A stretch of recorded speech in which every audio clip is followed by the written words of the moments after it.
Hello ఎవరైనా this is Rambabu. Welcome to success journey TV channel. 9th class బయాలజీలో మనకి వ్యవసాయ ఉత్పత్తులు సవాళ్ళు.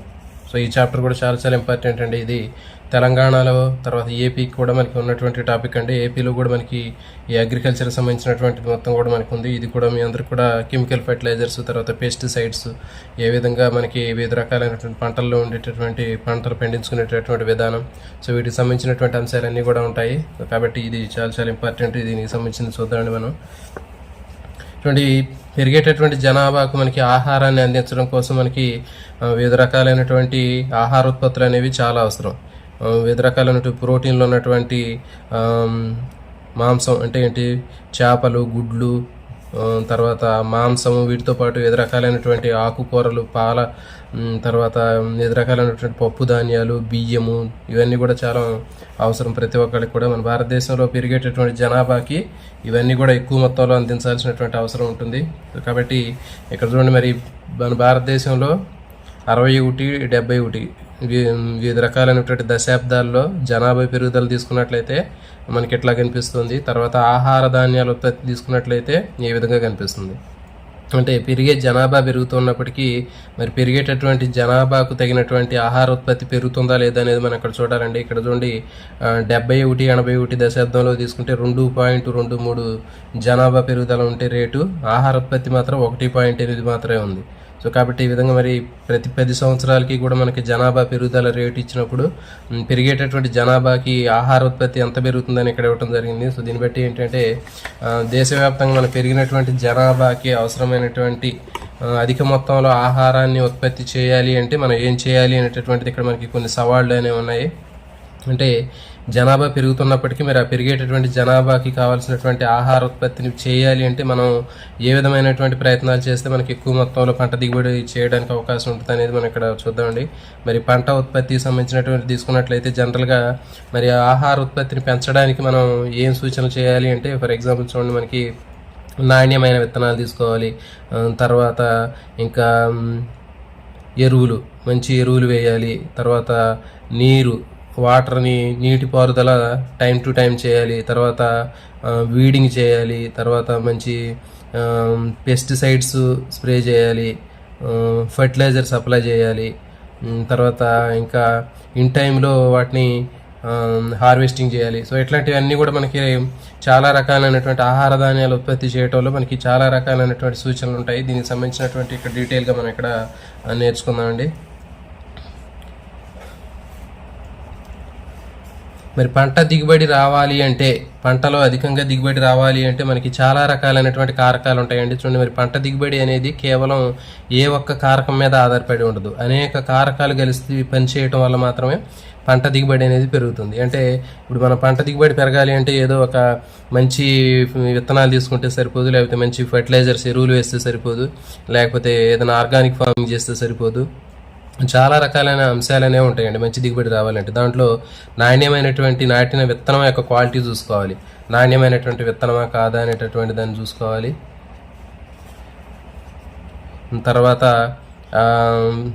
నాటినటువంటి విత్తనం రకం చూసుకోవాలి. నేల స్వభావం కూడా చూసుకోవాలి. అంటే నేల క్వాలిటీ ఎట్లా ఉంది, సాయిల్లో మంచి దిగుబడి ఇవ్వడానికి అవసరమైనటువంటి నేలలో ఉన్నటువంటి పోషకాలు సరిగా ఉన్నాయా లేదా, ఆమ్ల స్వభావాన్ని కలిగి ఉందా, క్షార స్వభావాన్ని కలిగి ఉందా, లేకపోతే నేలలో చౌటి నేల అనేటటువంటి నేల సాయిల్ క్వాలిటీ కూడా మనం చెక్ చేసుకోవాలి. నీటి లభ్యత, మనం వేసేటటువంటి పంట నీటి లభ్యత అనేది చూసుకోవాలి. మనకి నీటిపారుదల సౌకర్యం సఫిషియెంట్గా ఉన్నాయా, వాటర్ బాగా సఫిషియెంట్గా ఉన్నాయా లేదా అనేటటువంటివి, మనం వేసేటటువంటి పంటకి ఎక్కువ మొత్తంలో నీళ్ళు అవసరమా లేదా అనేటటువంటి నీటి లభ్యత కూడా ఉంటుంది.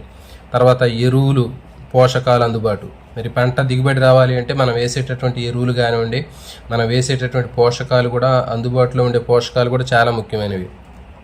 సో ఇవన్నీ సరైనటువంటి పాళాలు అందినప్పుడు మాత్రమే ఆ పంటలో ఎక్కువ దిగుబడి అనేది రావడానికి అవకాశం ఉంటుంది. నెక్స్ట్ వాతావరణం చాలా ముఖ్యమైనటువంటి ఫ్యాక్టర్ అండి. ఇది కూడా మరి మనం ఇవన్నీ కూడా మంచి విత్తనాలు తీసుకున్నప్పటికీ, తర్వాత మంచి ఎరువులు వేసినప్పటికీ, నేల స్వభావం మంచిగా ఉన్నప్పటికీ, నీరు మంచిగా సఫిషియెంట్గా అందించినప్పటికీ కూడా మనకి ఇన్ టైంలో మరి ఆ వాతావరణం అనేటటువంటి మంచిగా లేనట్లయితే తుఫాన్లు, గాలిదుమ్ములు, ఇట్లా వరదలు లాంటివి ఏదైనా రావడం వల్ల ఏమవుతుందంటే పంట మొత్తం కూడా నష్టం అయ్యే అవకాశం ఉంటుంది. తర్వాత పంటలపైన క్రిమికీటకాల దాడి ఇది కూడా మనం చాలా ఇంపార్టెంట్ అండి. చూడండి, మరి పంటలో మనం మంచి నాణ్యమైన విత్తనాలు, తర్వాత మంచి స్వభావం ఉన్నటువంటి నేల, వాటర్ని ఇన్ టైంలో అందించడం, ఎరువులు వేయటం, ఇవన్నీ చేసినప్పటికీ కూడా మరి ఇంకా మనకి పంట మీద క్రిమికీటకాల దాడి కూడా చాలా ముఖ్యమైనది. ఈ క్రిమికీటకాల దాడి చేయడం వల్ల కూడా మనం పంటని నష్టపోయే అవకాశం ఉంటుంది. నెక్స్ట్ కలుపు మొక్కలు పెరుగుదల. కలుపు మొక్కల పెరుగుదలను కూడా అదుపు చేయడం చాలా ముఖ్యమండి. మరి పంట వేసిన దగ్గర నుంచి పంటలో అసలు కలుపు మొక్కలు మనం కంప్లీట్గా ఎప్పటికప్పుడు రిమూవ్ చేస్తుంటేనే పంట దిగుబడి అని వచ్చింది. లేకపోతే ఆ కలుపు మొక్కలు అనేవి పంట మొక్కలతో పాటు వివిధ రకాలైనటువంటి అంశాలు పోటీకి వస్తాయి. అంటే నేలలో ఉన్న పోషకాలను ఎక్కువ తీసుకోవడం కానివ్వండి, నీటిని తీసుకోవడం కానివ్వండి, సూర్యకాంతిని తీసుకోవడం కానివ్వండి. సో ఇలాంటి అన్నిటికీ కారణాల వల్ల మనకి కలుపు మొక్కలు పంట మొక్కల్లో పెరగడం వల్ల మరి పంట దిగుబడి అనేది తగ్గే అవకాశం ఉంటుంది. సో కాబట్టి ఇప్పుడు మరి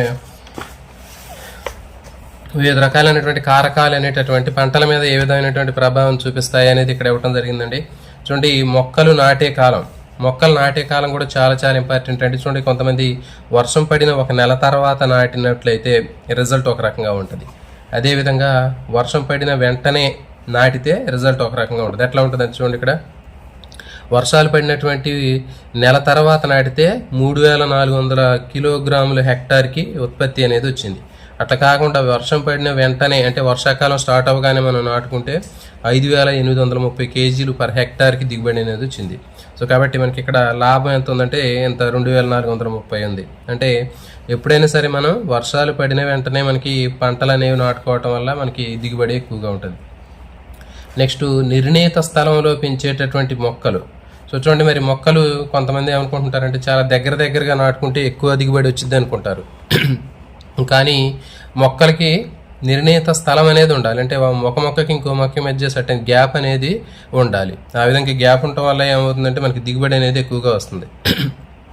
చూడండి, హెక్టార్కి 39,600 మొక్కలు నాటినప్పుడు 4100 కిలోగ్రాములు దిగుబడి వచ్చింది హెక్టార్కి.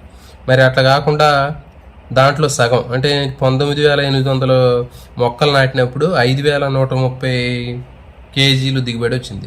సో అంటే ఏంటి, దీన్ని బట్టి మనకి ఎక్కువ మొక్కలు ఉంటే తక్కువ దిగుబడి వచ్చింది.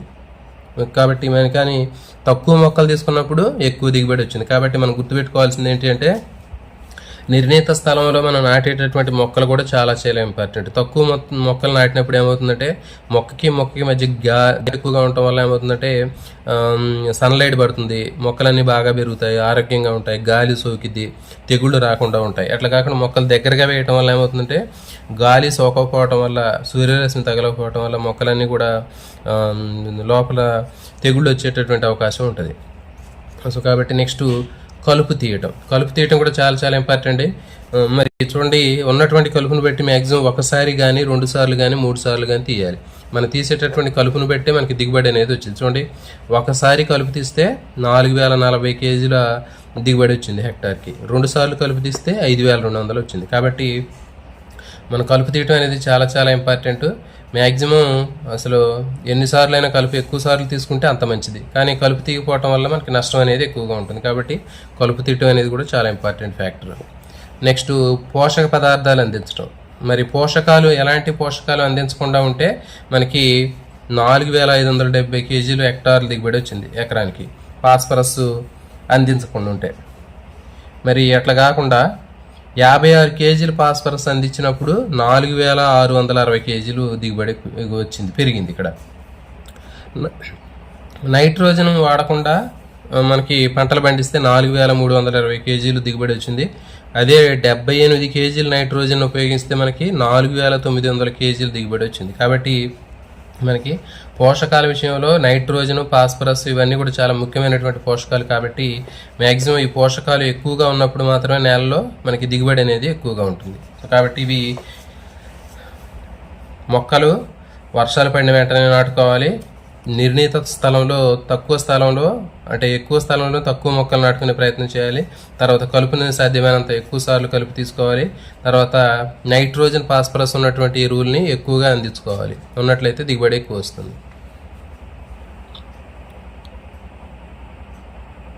ఓల్డ్ బుక్స్ కూడా చదవాలా సార్ అంటే మీకు క్రైటీరియా ఏంటంటే మీకున్నటువంటి సజెస్టివ్ డిఎస్సి సిలబస్ని ఫాలో అవ్వండి. ఆ సజెస్టివ్ డిఎస్సి సిలబస్లో మనకున్నటువంటి టాపిక్లు మీరు కవర్ చేయండి. మ్యాక్సిమం ముందు ఫస్ట్ మీరు చేయాల్సింది ఏంటంటే మీకున్నటువంటి సజెస్టివ్ సిలబస్ తీసుకోండి. ఆ సిలబస్లో కొత్త బుక్స్లో ఏమున్నాయి, పాత బుక్స్లో ఏ సిలబస్ ఉందని చూసుకోండి.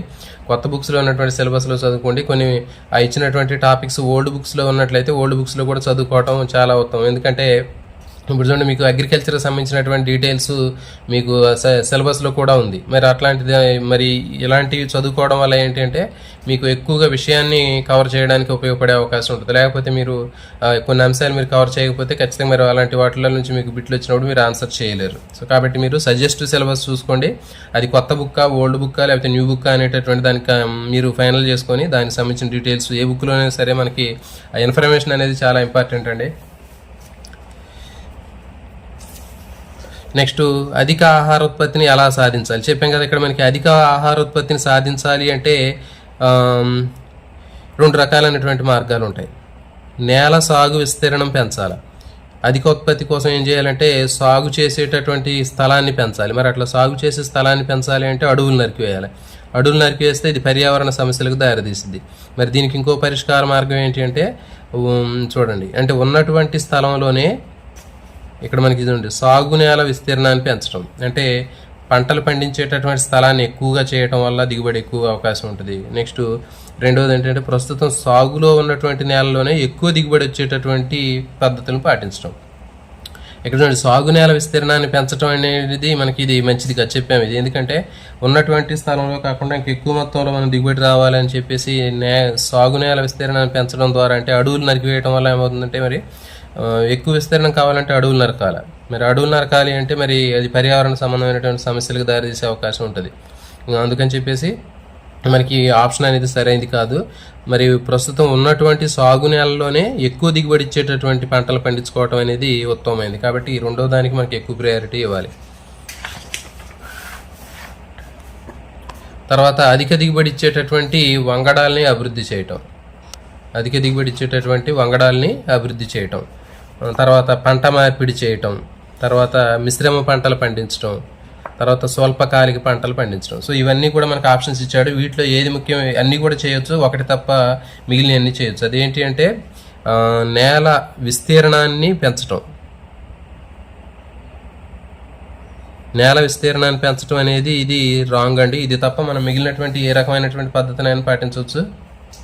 తక్కువ స్థలంలోనే ఎక్కువ దిగుబడి ఇచ్చేటటువంటి వంగడాలని, అధిక దిగుబడి ఇచ్చే వంగడాలను అభివృద్ధి చేసుకోవచ్చు, పంట మార్పిడి చేయొచ్చు, మిశ్రమ పంటలు చేయొచ్చు, స్వల్పకాలిక పంటలు పండించుకోవచ్చు. సో ఇవన్నీ చేయడం వల్ల మనకి ప్రయోజనం అనేది ఎక్కువగా ఉంటుంది.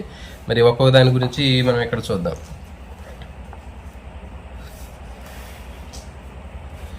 అధిక దిగుబడినిచ్చేటటువంటి వంగడాలని అభివృద్ధి చేయటం. ఇక్కడ యాజమాన్య పద్ధతులు ఇచ్చాడండి. ఏంటంటే ఫస్ట్ అధిక దిగుబడినిచ్చేటటువంటి వంగడాలను అభివృద్ధి చేయటం, అధిక దిగుబడినిచ్చేటటువంటి యాజమాన్య పద్ధతుల్ని పాటించడం, తర్వాత పంటలను పరిరక్షించడం. ఇది కూడా మనకి ఏపీ బుక్లో కూడా ఇచ్చిండండి. ఇది క్రాప్ ప్రొటెక్షన్ మేనేజ్మెంట్ అంటారండి దీన్ని. పంటలను పరిరక్షించేటటువంటి దాన్ని క్రాప్ ప్రొటెక్షన్ అంటారు. తర్వాత అధిక దిగుబడినిచ్చేటటువంటివి అంటే క్రాప్ ప్రొడక్షన్. ఇది క్రాప్ ప్రొటెక్షన్, ఇది ప్రొడక్షన్ మేనేజ్మెంట్. తర్వాత హై ఈల్డింగ్ వెరైటీస్, అధిక దిగుబడినిచ్చేటటువంటి వంగడాలని తయారు చేయడం. సో ఇది ఏపీ బుక్లో కూడా మనం రీసెంట్గా కొన్ని చెప్పడం జరిగింది. ఇలాంటివి కూడా మీకు కూడా యూజ్ అయ్యే అవకాశం ఉంటుంది. చూడండి, మరి ఇక్కడ హైబ్రిడ్ అధిక దిగుబడినిచ్చేటటువంటి వంగడాలను అభివృద్ధి పరచడం అంటే జనరల్గా చూడండి మనకి దేశీయ జాతి జొన్న, హైబ్రిడ్ జొన్నలు.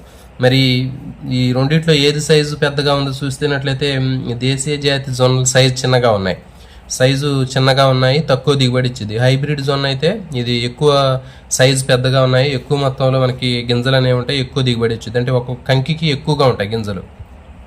సో కాబట్టి మనం సెలెక్ట్ చేసుకునేటటువంటి వంగడాల్లో ఏంటి అంటే హైబ్రిడ్ వెరైటీలు మనం సెలెక్ట్ చేసుకోవడం వల్ల ఎక్కువ ధాన్యాలని ఉత్పత్తి చేయవచ్చు. జనరల్గా మనకి మొక్కజొన్న చూస్తూ ఉంటాం. మనం లోకల్గా ఉన్నటువంటి దేశీయ మొక్కజొన్న తీసుకుంటే అది సైజు చిన్నగా ఉండి వాటి మీద గింజలు తక్కువగా ఉంటాయి, ఎక్కువగా బెండు కూడా కనిపిస్తూ ఉంటుంది.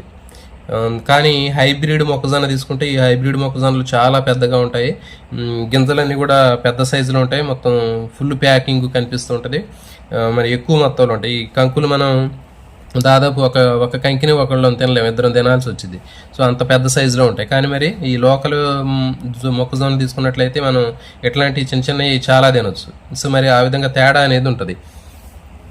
కాబట్టి దేశీయ జాతి జొన్న కానీ తీసుకున్నట్లయితే వాటికంటే హైబ్రిడ్ వెరైటీ అనేవి ఎక్కువ మొత్తంలో ఉంటాయి, దిగుబడి ఎక్కువగా వచ్చింది, ఇది సైజు కూడా పెద్దగా ఉంటాయి ఇవన్నీ.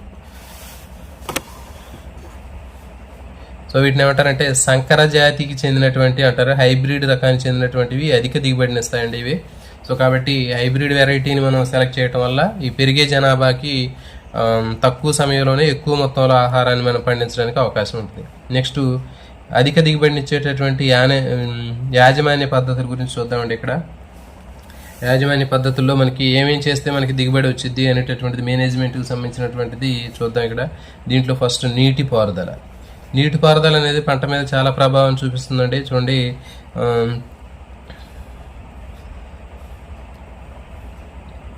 నీటిపారుదలలో నీరు తక్కువగా ఉన్నప్పుడు చూడండి, నీటిపారుదల చేసినప్పుడు పంట పొలానికి తగినంత నీరు ఒక రైతు అందించాడు, రెండో రైతు తగినంత నీరు అందించలేదు. మరి రెండు పొలాలకి ఒకే రకమైన పోషక పదార్థాలు ఉన్నటువంటి నత్రజని ఎరువులు వేశారు. మరి నీటి పారుదల కల్పించినటువంటి పొలంలోను నత్రజని పరిమాణం పెంచడం జరిగింది.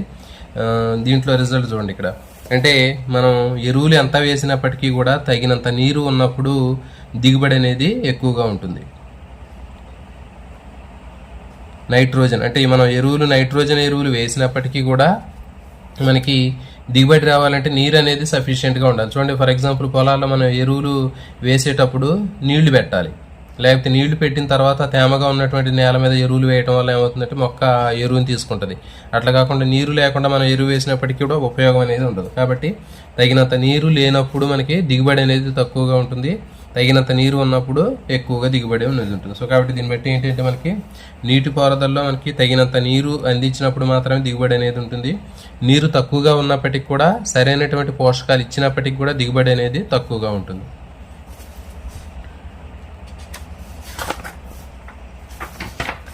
చూడండి, ఒకే పరిమాణంలో నత్రజని ఎరువులు అందించినప్పటికీ నీటిపారుదల కల్పించిన పొలంలోనూ నీటిపారుదల కల్పించినటువంటి పొలంలోనూ మనకి పంట దిగుబడిలో తేడాలు అనేవి ఉన్నాయి. సో దీన్ని బట్టి ఏంటంటే నత్రజని ఎరువులు వేసినప్పటికీ కూడా మనకి సఫిషియెంట్గా నీరు అనేది అందుబాటులో ఉంటేనే దిగుబడి అనేది ఎక్కువ వస్తుంది.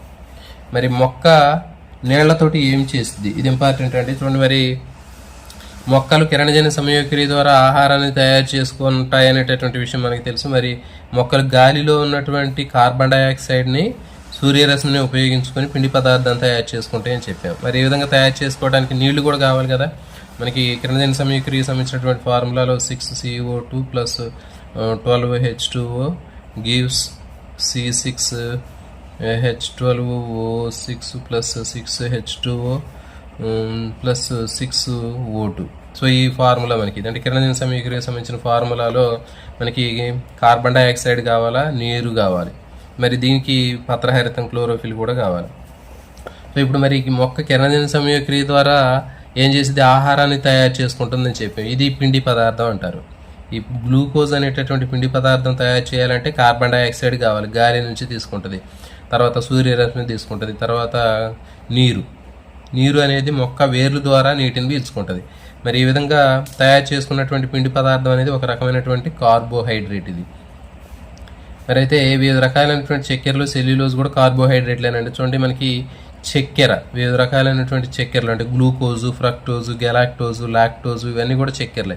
సెల్యులోజ్ కూడా ఒక రకమైనటువంటి కార్బోహైడ్రేట్లేనండి. సో కాబట్టి పిండి పదార్థం అన్న కార్బోహైడ్రేట్ అన్న ఒకటే. దీంట్లో మనకి గ్లూకోజు, తర్వాత ఫ్రక్టోజు, లాక్టోజు, గెలాక్టోజులు ఇవన్నీ కూడా కార్బోహైడ్రేట్లే. స్టార్చ్ అనేటటువంటిది ఇంకా దీనికంటే ఎక్కువ కాంప్లెక్స్గా ఉండేటటువంటిది కార్బోహైడ్రేట్. అది కూడా చూడండి, ఇది 100 గ్రాముల నీటిని 200 గ్రాముల కార్బన్ డైఆక్సైడ్తో చర్య జరిపితే 180 గ్రాముల కార్బోహైడ్రేట్ తయారవుతుందని పరిశోధనలో తెలిసిందట. అంటే 100 గ్రాముల నీరు 260 గ్రాములు కార్బన్ డైఆక్సైడ్ చర్య జరిపితే 180 గ్రాములు కార్బోహైడ్రేట్ అనేది వస్తుంది. కానీ ఈ మొక్క వేళ్ల ద్వారా శోషించుకున్నటువంటి నీటిని తగినంత కార్బోహైడ్రేట్లు తయారు చేయడానికి ఉపయోగించుకోవట్లేదు. మరి మొక్క తీసుకునే నీరు మొత్తం కూడా మరి కిరణజన్య సంయోగక్రియ కోసం ఉపయోగించుకుంటుంది అంటే ఉపయోగించుకోదండి. చాలా వరకు ఆవిరి రూపంలో పోతుంది. ఇది చాలా చాలా ఇంపార్టెంట్. మొక్క తీసుకునే నీరు చాలా వరకు కూడా ఆవిరి రూపంలో గాలిలో కలుస్తూ ఉంటుంది. దీనికి సంబంధించినటువంటి యాక్టివిటీ కూడా ఉంది మనకి తెలుసండి. చూడండి, ఒక పాలిథిన్ సంచిని తీసుకుంటాం. దీన్ని మనకి ఏదైనా ఒక అందుబాటులో ఉన్నటువంటి మొక్కకి ఒక ఆకులు ఉన్నటువంటి కొమ్మకి ఒక దారంతో టైట్గా కట్టేస్తాం. తర్వాత నెక్స్ట్ డే చూస్తే మనకి ఏమవుతుందంటే దాని లోపల మనకి నీటి బిందువులు కనిపిస్తూ ఉంటాయి. సో మరి నీటి బిందువులు అనేవి ఏంటి అంటే మొక్క పీల్చుకున్నటువంటి నీటిలో 90% నీరు అదనంగా ఉన్నటువంటి నీటిని మొత్తాన్ని కూడా అది ఆవిరి రూపంలో గాలిలోకి పంపిస్తుంది. మరి ఇట్లా గాలిలో కలవకుండా మనం ఏం చేసామంటే పాలిథిన్ కవర్ కప్పటం వల్ల దీనికి పైన మనకి పాలిథిన్ కవర్ లోపల ఈ నీటి బిందువులు వాటర్ డ్రాప్లెట్స్ కనిపిస్తున్నాయి. సో కాబట్టి దీన్ని బట్టి మనం ఏం చెప్తున్నామంటే ఇక్కడ చూడండి, తెలిసింది ఏంటంటే మొక్కలు తాము శోషించుకున్నటువంటి నీటిలో 1% మాత్రమే కార్బోహైడ్రేట్ తయారు చేయడానికి ఉపయోగించుకుంటాం. ఇంపార్టెంట్ అండి. మొక్కలు తాము పీల్చుకునేటటువంటి నీటిలో 1% మాత్రమే 1% మాత్రమే కార్బోహైడ్రేట్ తయారీకి ఉపయోగించుకుంటాం. అంటే ఫర్ ఎగ్జాంపుల్ ఒక మొక్క 1 లీటర్ నీటిని తీసుకుంటే దాంట్లో 1% అంటే ఎంత 10 ml 10 ml మాత్రమే ఉపయోగించుకుని పిండి పదార్థం లేదా కార్బోహైడ్రేట్ తయారు చేస్తుంది. మిగిలినటువంటి 990 మిల్లీలీటర్ల నీరు ఆకుల రంధ్రాల నుంచి ఆవిరి రూపంలో బయటకు పోతుంది. దీన్ని మనం బాష్పోత్సేకం అని చెప్పాం కదా. సో ఇది ప్రాసెస్. సో కాబట్టి దీన్ని బట్టి మనకి ఏం తెలిసిందంటే మొక్కల్లో నీటిని పిండి పదార్థం తయారు చేసుకోవడానికి లేదా కిరణజన్య సంయోగక్రియని జరుపుకోవడానికి కేవలం 1% మాత్రమే నీటిని ఉపయోగించుకుంటుంది. అంటే 10 ml 1 లీటర్లో 10 ml నీటిని మాత్రం ఉపయోగించుకుంటుంది. మిగిలినటువంటి 990 ml నీరు పత్రరంధ్రాల ద్వారా ఆవిరి రూపంలో పోతుంది. దీన్ని బాష్పోత్సేకం అంటారండి. ఇది ఇంపార్టెంట్. నెక్స్ట్, నీటికి పంట దిగుబడికి మధ్య ఉన్నటువంటి సంబంధం చూద్దాం. ఇక చూడండి, నీటికి పంట దిగుబడికి నీరు అనేది అందుబాటులో ఉండాలంటే చూడండి, నెలవారీ మొక్కల నుంచి ఆవిరి రూపంలో బయటికి పోయేటటువంటి నీటి పరిమాణం ఎంత ఉంటుందని చూసినట్లయితే జనవరి నుంచి మనకి గ్రాడ్యువల్గా చూడండి నీరు ఆవిరైపోవటం అనేది బాష్పోత్సేకం ద్వారా మొక్కలు ఆవిరైపోవటం అనేటటువంటిది మనకి ఇక్కడ చూస్తున్నామండి. చూడండి, జనవరి నుంచి స్టార్ట్ అయింది. జనవరి నుంచి క్రమక్రమంగా ఫిబ్రవరి, మార్చి, ఏప్రిల్, మే, జూన్ వరకు పీక్ స్టేజ్లోకి వెళ్ళిపోతుంది. ఎక్కువ మొత్తంలో నీరు అనేది ఆవిరైపోతుంటుందండి. తర్వాత ఏమవుతుందంటే June, July, August, September, October, November, December వరకు మళ్ళీ ఆవిరి రూపంలో వెళ్ళే నీటి పరిమాణం తగ్గిపోద్ది.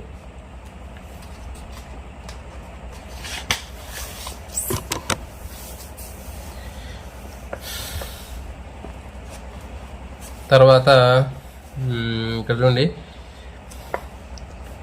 మొక్కలు అధికంగా విడుదలయ్యే నీరు ఆకుల నుండి మాత్రమే విడుదలవుతుంది. మొక్కలు ఆకుల కింది తలాలపైన సూక్ష్మమైన రంధ్రాలు ఉంటాయి. వీటిని పత్తర రంధ్రాలు అంటారండి. ఇప్పుడు మనం చెప్పాం బాష్పోత్సేకం ద్వారా నీరు ఆవిరి రూపంలో గాలిలో కలుస్తుందని చెప్పాం. మరి అట్లా బయటికి పోవడానికి ఆకుల మీద కింది తలాల్లో చిన్న సూక్ష్మమైనటువంటి రంధ్రాలు ఉంటాయి. వీటిని పత్తర రంధ్రాలు అంటారండి. ఇది ఇంపార్టెంట్ అండి. ఇది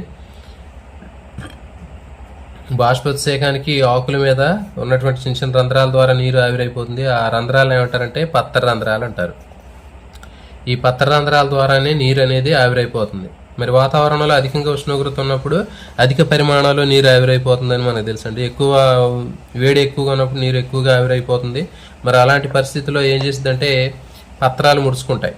పత్తర రంధ్రాలు ముడుచుకోవడం జరుగుతుంది. అంటే బాగా ఎండ ఎక్కువగా ఉన్నప్పుడు మరి నీరు ఇంకా ఎక్కువ మొత్తంలో లాస్ అయిపోకుండా ఉండడం కోసం ఏం చేస్తాయంటే ఈ పత్తర రంధ్రాలు మూసుకుంటం జరుగుతుంది.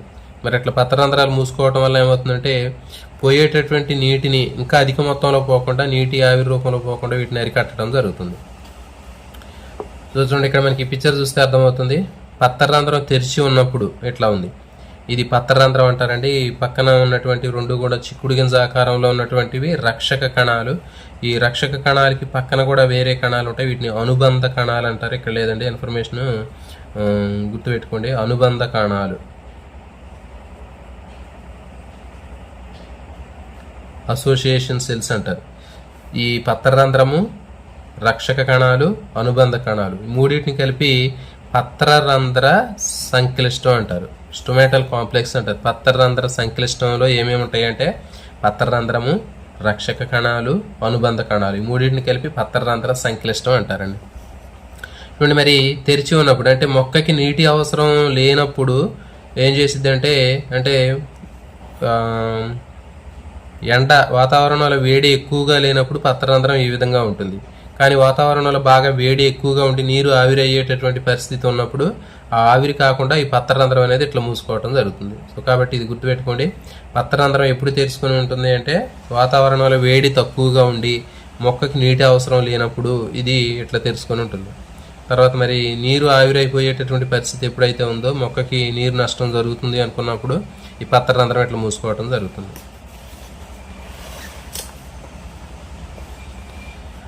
తర్వాత మొక్కలు వేళ్ల నుంచి పోషక పదార్థాలని నేరుగా శోషించుకుంటాయా ఏంటి అనేటటువంటివి చూద్దాం. మొక్కల వేళ్ళు పోషక పదార్థాలు నేరుగా శోషించుకుంటాయంటే మట్టిలో నేలలో ఉన్నటువంటి పోషకాలను డైరెక్ట్గా మొక్కల వేర్ల ద్వారా తీసుకుంటాయంటే తీసుకోవు. అవి పోషకాలు తీసుకోవాలంటే ముందుగా నీటిలో కరిగి ఉండాలండి. ఏ పోషకాలైనా సరే మొక్క తీసుకునేటటువంటి ప్రతి ఒక్క పోషక పదార్థం కూడా అది నేరుగా తీసుకోదు.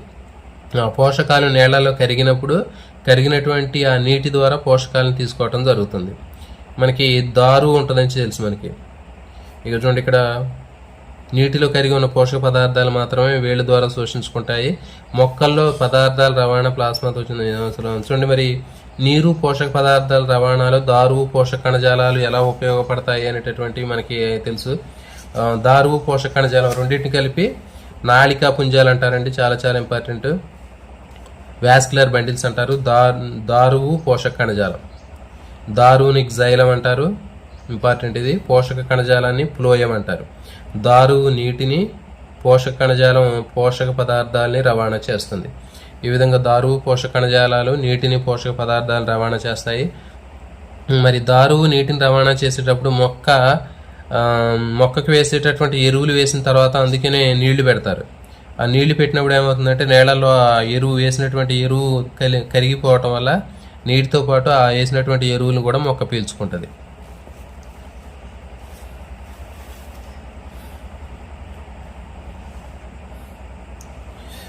తర్వాత వరి, గోధుమ, చెరుకు లాంటి పంటలు పండించేటప్పుడు ఎక్కువ నీరు వస్తూ ఉన్నటువంటి ప్రదేశాల్లో మాత్రమే పంటలు పండించడానికి అవకాశం ఉంటుంది. ఎందుకంటే ఇవి అధిక మొత్తంలో నీరు అనేది అవసరం. వరికి కానీ గోధుమ, చెరుకు పంటలు పండించాలంటే నీటిపారుదల సౌకర్యాలు అధికంగా ఉన్నటువంటి నేలల్లోనే ఎక్కువగా వీటిని వేయటం జరుగుతుంది. చూడండి, మన రాష్ట్రంలో చాలా మంది రైతులు సరైనటువంటి నీటి లభ్యత ఆలోచించకుండానే వరి, చెరుకు వంటి పంటలు సాగు చేస్తూ ఉంటారు. దీనికి కారణం ఏంటంటే వీటికి తగిన మద్దతు ధర ఉండటం, మార్కెటింగ్ సౌకర్యం ఉండటం.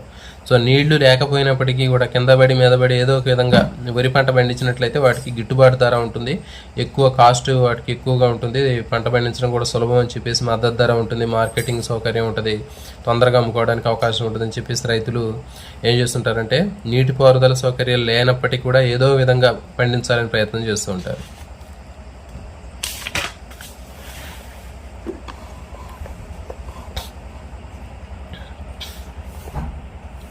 తర్వాత మరి రైతులు నీటిపారుదల కోసం కానివ్వండి, కరెంటు బిల్లులకి, ఎరువులకి, పురుగు మందుల కోసం ఎక్కువగా వీళ్ళు పెట్టుబడి పెడుతూ ఉంటారు. మరి నీరు సరిగా లభ్యం కానటువంటి ప్రదేశాల్లో ఆరుతడి పంటలు పండించడం చాలా ముఖ్యమండి. ఇప్పుడు మరి ఇలాంటి రిస్క్ చేయకుండా ఉండాలి అంటే ఏంటంటే మనకి ఆరుతడి పంటలు అంటారు. ఆరుతడి పంటలని డ్రై ల్యాండ్ క్రాప్స్ అంటారు వీటిని. అంటే నీరు తక్కువగా ఉండేటటువంటి నేలలో పండించే పంటల్ని ఆరుతడి పంటలు అంటారు. ఇలాంటి పంటలు పండించడం వల్ల ఎక్కువ ఎలాంటి ఇబ్బంది అనేది ఉండదు. మరి ఇది ఇంపార్టెంట్ అంటే నీరు తక్కువగా ఉండేటటువంటి పంటలు మనకు సంబంధించి తెలిసినటువంటి తీసుకున్నట్లయితే మనకి జొన్న, మొక్కజొన్న ఇట్లాంటివన్నీ కూడా మనకి పెసర, కంది, మినుము ఇవన్నీ కూడా తక్కువ నీరు తీసుకుంటాయి వీటికి. తర్వాత నీటి వృధాను అరికట్టడానికి బిందు సేద్యం చాలా చాలా ఇంపార్టెంట్ అండి. ఈ బిందు సేద్య పద్ధతి ద్వారా మనకి తెలుసు ప్రతి ఒక్క పామాయిల్ కానివ్వండి, లేకపోతే మొక్కజొన్న కానీ ఇప్పుడు మొత్తం అన్ని రకాలైన పంటల్లో ఇక్కడ ఈ బిందు సేద్యాన్ని పెడుతున్నారు. డ్రిప్ ఇరిగేషన్ అంటారు. దీంట్లో ఒక మోటార్కి ప్రధానమైనటువంటి పైప్ లైన్ కలిపి దీనికి మొక్క యొక్క పాదుల దగ్గరికి ఈ ట్యూబ్ని తీసుకెళ్తారు. ఇక్కడ చుక్కలుగా నీరు పడుతూ ఉంటాయి. సో కాబట్టి నీరు అనేది వేస్ట్ కాకుండా, వృధా కాకుండా మొక్కకి ఉపయోగపడే విధంగా చూస్తుంది. అంటే చూసాం కదా మొక్క ఇంతకుముందు మనం చెప్పాము. మనం 1 లీటర్ నీటిని తీసుకున్నప్పుడు లీటర్లో కేవలం 1% మాత్రమే మొక్క ఉపయోగించుకుంటుందని చెప్పాం. మిగిలిన మొత్తం కూడా నీరు ఆవిరి రూపంలో పోతుందని చెప్పాం కదా. మరి అట్లా పోకుండా ఉండాలంటే మొక్కకి తక్కువ మొత్తంలో నీరు అవసరం అనేటటువంటి దాన్ని మనం జాగ్రత్తగా మొక్కకు సరిపోని మాత్రమే నీటిని అందించాల్సినటువంటి అవసరం ఉంటుంది. ఈ డ్రిప్ ఇరిగేషన్ ద్వారా నీరు వృధాని అరికట్టవచ్చు. తర్వాత ఇప్పుడు ఒక బకెట్ నీళ్లు మొక్కకు పోసామనుకోండి, బకెట్ నీళ్లలో కేవలం 1 లీటర్ని వాటర్ మొక్క తీసుకుంటుంది, మిగిలిన మొత్తం కూడా మట్టిలోనే కలిసిపోతుంది, అంటే నేల పీల్చుకుంటుంది. కాబట్టి ఆ వృధాని అరికట్టడం కోసం మనకి డ్రిప్ ఇరిగేషన్ని ఉపయోగిస్తారు. తర్వాత ఇంకోటి స్ప్రింక్లర్ అంటారండి. స్ప్రింక్లర్, డ్రిప్ స్ప్రింక్లర్, ఇది తుంపర సేద్యం అంటారు. జల్లులాగా పడుతుందంటే ఇది కూడా ఇసుక నేలల్లో కానీ నీటి అవసరాలు తక్కువ ఉన్నటువంటి ప్రాంతాల్లో ఈ స్ప్రింక్లర్ ఉపయోగిస్తారు. ఈ రెండింటిని కలిపి మైక్రో ఇరిగేషన్ అంటారు. మైక్రో ఇరిగేషన్, సూక్ష్మ సేద్యం అంటారండి. ఇంపార్టెంట్ ఇది. డ్రిప్ ఇరిగేషన్, స్ప్రింక్లర్ రెండింటిని కలిపి సూక్ష్మ సేద్యం లేదా మైక్రో ఇరిగేషన్ అంటారు. ఇది ఇంపార్టెంట్. మరి మొక్కలకు అవసరమయ్యేటటువంటి పోషక పదార్థాలు, ఇది చాలా చాలా ఇంపార్టెంట్ అండి. చూడండి, మరి మొక్కకు అవసరమయ్యేటటువంటి పోషకాలు తీసుకున్నట్లయితే గాలిలో నుంచి కార్బన్ డైఆక్సైడ్ని, నేల నుంచి నీటిని తీసుకుని సూర్యరశ్మి సమక్షంలో కార్బోహైడ్రేట్లు తయారు చేసుకుంటాయి, పిండి పదార్థాలు, కిరణజన్య సంయోగక్రియ అని చెప్పాం. మరి కిరణజన్య సంయోగక్రియతో పాటు మొక్కకి వివిధ రకాలైనటువంటి పెరుగుదల జరగాలన్నా కానీ, తెగుళ్ళు రాకుండా ఉండాలన్నా కానీ, తర్వాత పండ్లు అధిక మొత్తంలో రావాలన్నా, గింజలు ఎక్కువగా తయారవ్వాలన్నా, ఇంకా అదనంగా కొన్ని పోషకాలు అనేవి అవసరం ఉంటాయండి. వీటిని ఎన్పీకే అంటారు. నత్రజని, భాస్వరం, పొటాషియం, చాలా చాలా ముఖ్యమైనటువంటి పోషకాలు అవి. ఎన్పీకే, నైట్రోజన్, ఫాస్ఫరస్, కే అంటే పొటాషియం, కేట్రియం, కే అంటే పొటాషియం అంటారు, కేట్రియం అంటే కే.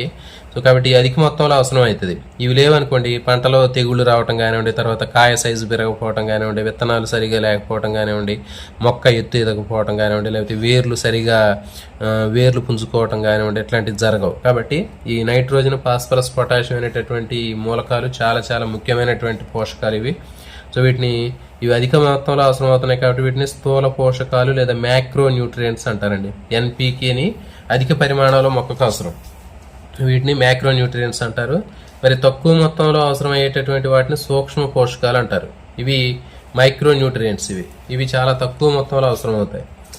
For example manganese, boron, zinc, copper, molybdenum, chlorine, ఇవన్నీ కూడా మనకి సూక్ష్మ పోషకాలే, మైక్రో న్యూట్రియంట్స్ ఇవి. సో మీకు బిట్కి ఎట్లా అడుగుతాడంటే, ఈ క్రింది వాటిలో స్థూల పోషకాన్ని గుర్తించండి అంటాడు.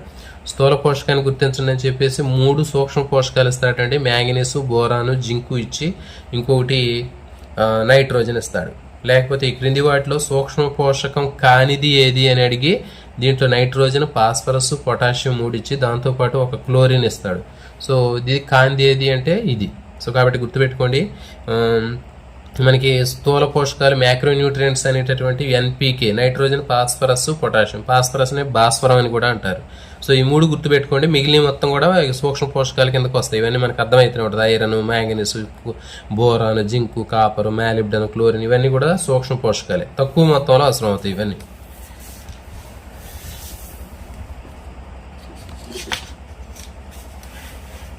మరి పోషకాలన్నీ కూడా మొక్కలు వేటి నుంచి తీసుకుంటాయి అంటే ఇవన్నీ కూడా నేల నుంచే తీసుకుంటాయి. మరి వివిధ రకాలైనటువంటి పంటలు పండించడానికి నైట్రోజన్, ఫాస్ఫరస్, పొటాషియంలు పోషకాలు ఏ విధంగా ఉంటుంది, ఒక్కొక్క మొక్కకి ఒక్కో రకమైనటువంటి పరిమాణంలో ఈ పోషకాలు అనేవి అవసరం ఉంటాయి. ఇది చూడండి, ఫర్ ఎగ్జాంపుల్ ఇక్కడ మనకు టేబుల్ ఇచ్చాడు. శోషించుకునేటటువంటి పోషకాలు నైట్రోజను, ఫాస్ఫరస్, పొటాషియంలు ఎంతెంత తీసుకుంటాయి అనేది మనకి ఇచ్చాడు. వరి తీసుకున్నట్లయితే వరి హెక్టార్ దిగుబడి 2240 కేజీలు దిగుబడి కావాలంటే నేలకి అందించేటటువంటి నైట్రోజన్ ఎంత ఉండాలంటే 34 కేజీలు ఉండాలండి హెక్టార్కి. భాస్వరం అయితే 22 కేజీలు ఉండాలి. తర్వాత పొటాషియం అయితే 67 కేజీలు ఉండాలి. అదే గోధుమలు తీసుకున్నట్లయితే తీసుకుంటే 1568 కేజీలు హెక్టార్కి దిగుబడి రావాలంటే మనం అందించాల్సినటువంటి నత్రజని 56 కేజీలు నత్రజని అవసరం ఉంటుంది. అదే ఫాస్ఫరస్ 22 కేజీలు, పొటాషియం 67 కేజీలు. సో ఇది మనకు అవసరం లేదండి. ఎగ్జామినేషన్ పాయింట్ ఆఫ్ వ్యూలో ఇట్లా అడగడు. ఇవి మాత్రం చాలా ఇంపార్టెంట్. స్థూల పోషకాలు, సూక్ష్మ పోషకాలు గుర్తుపెట్టుకోండి.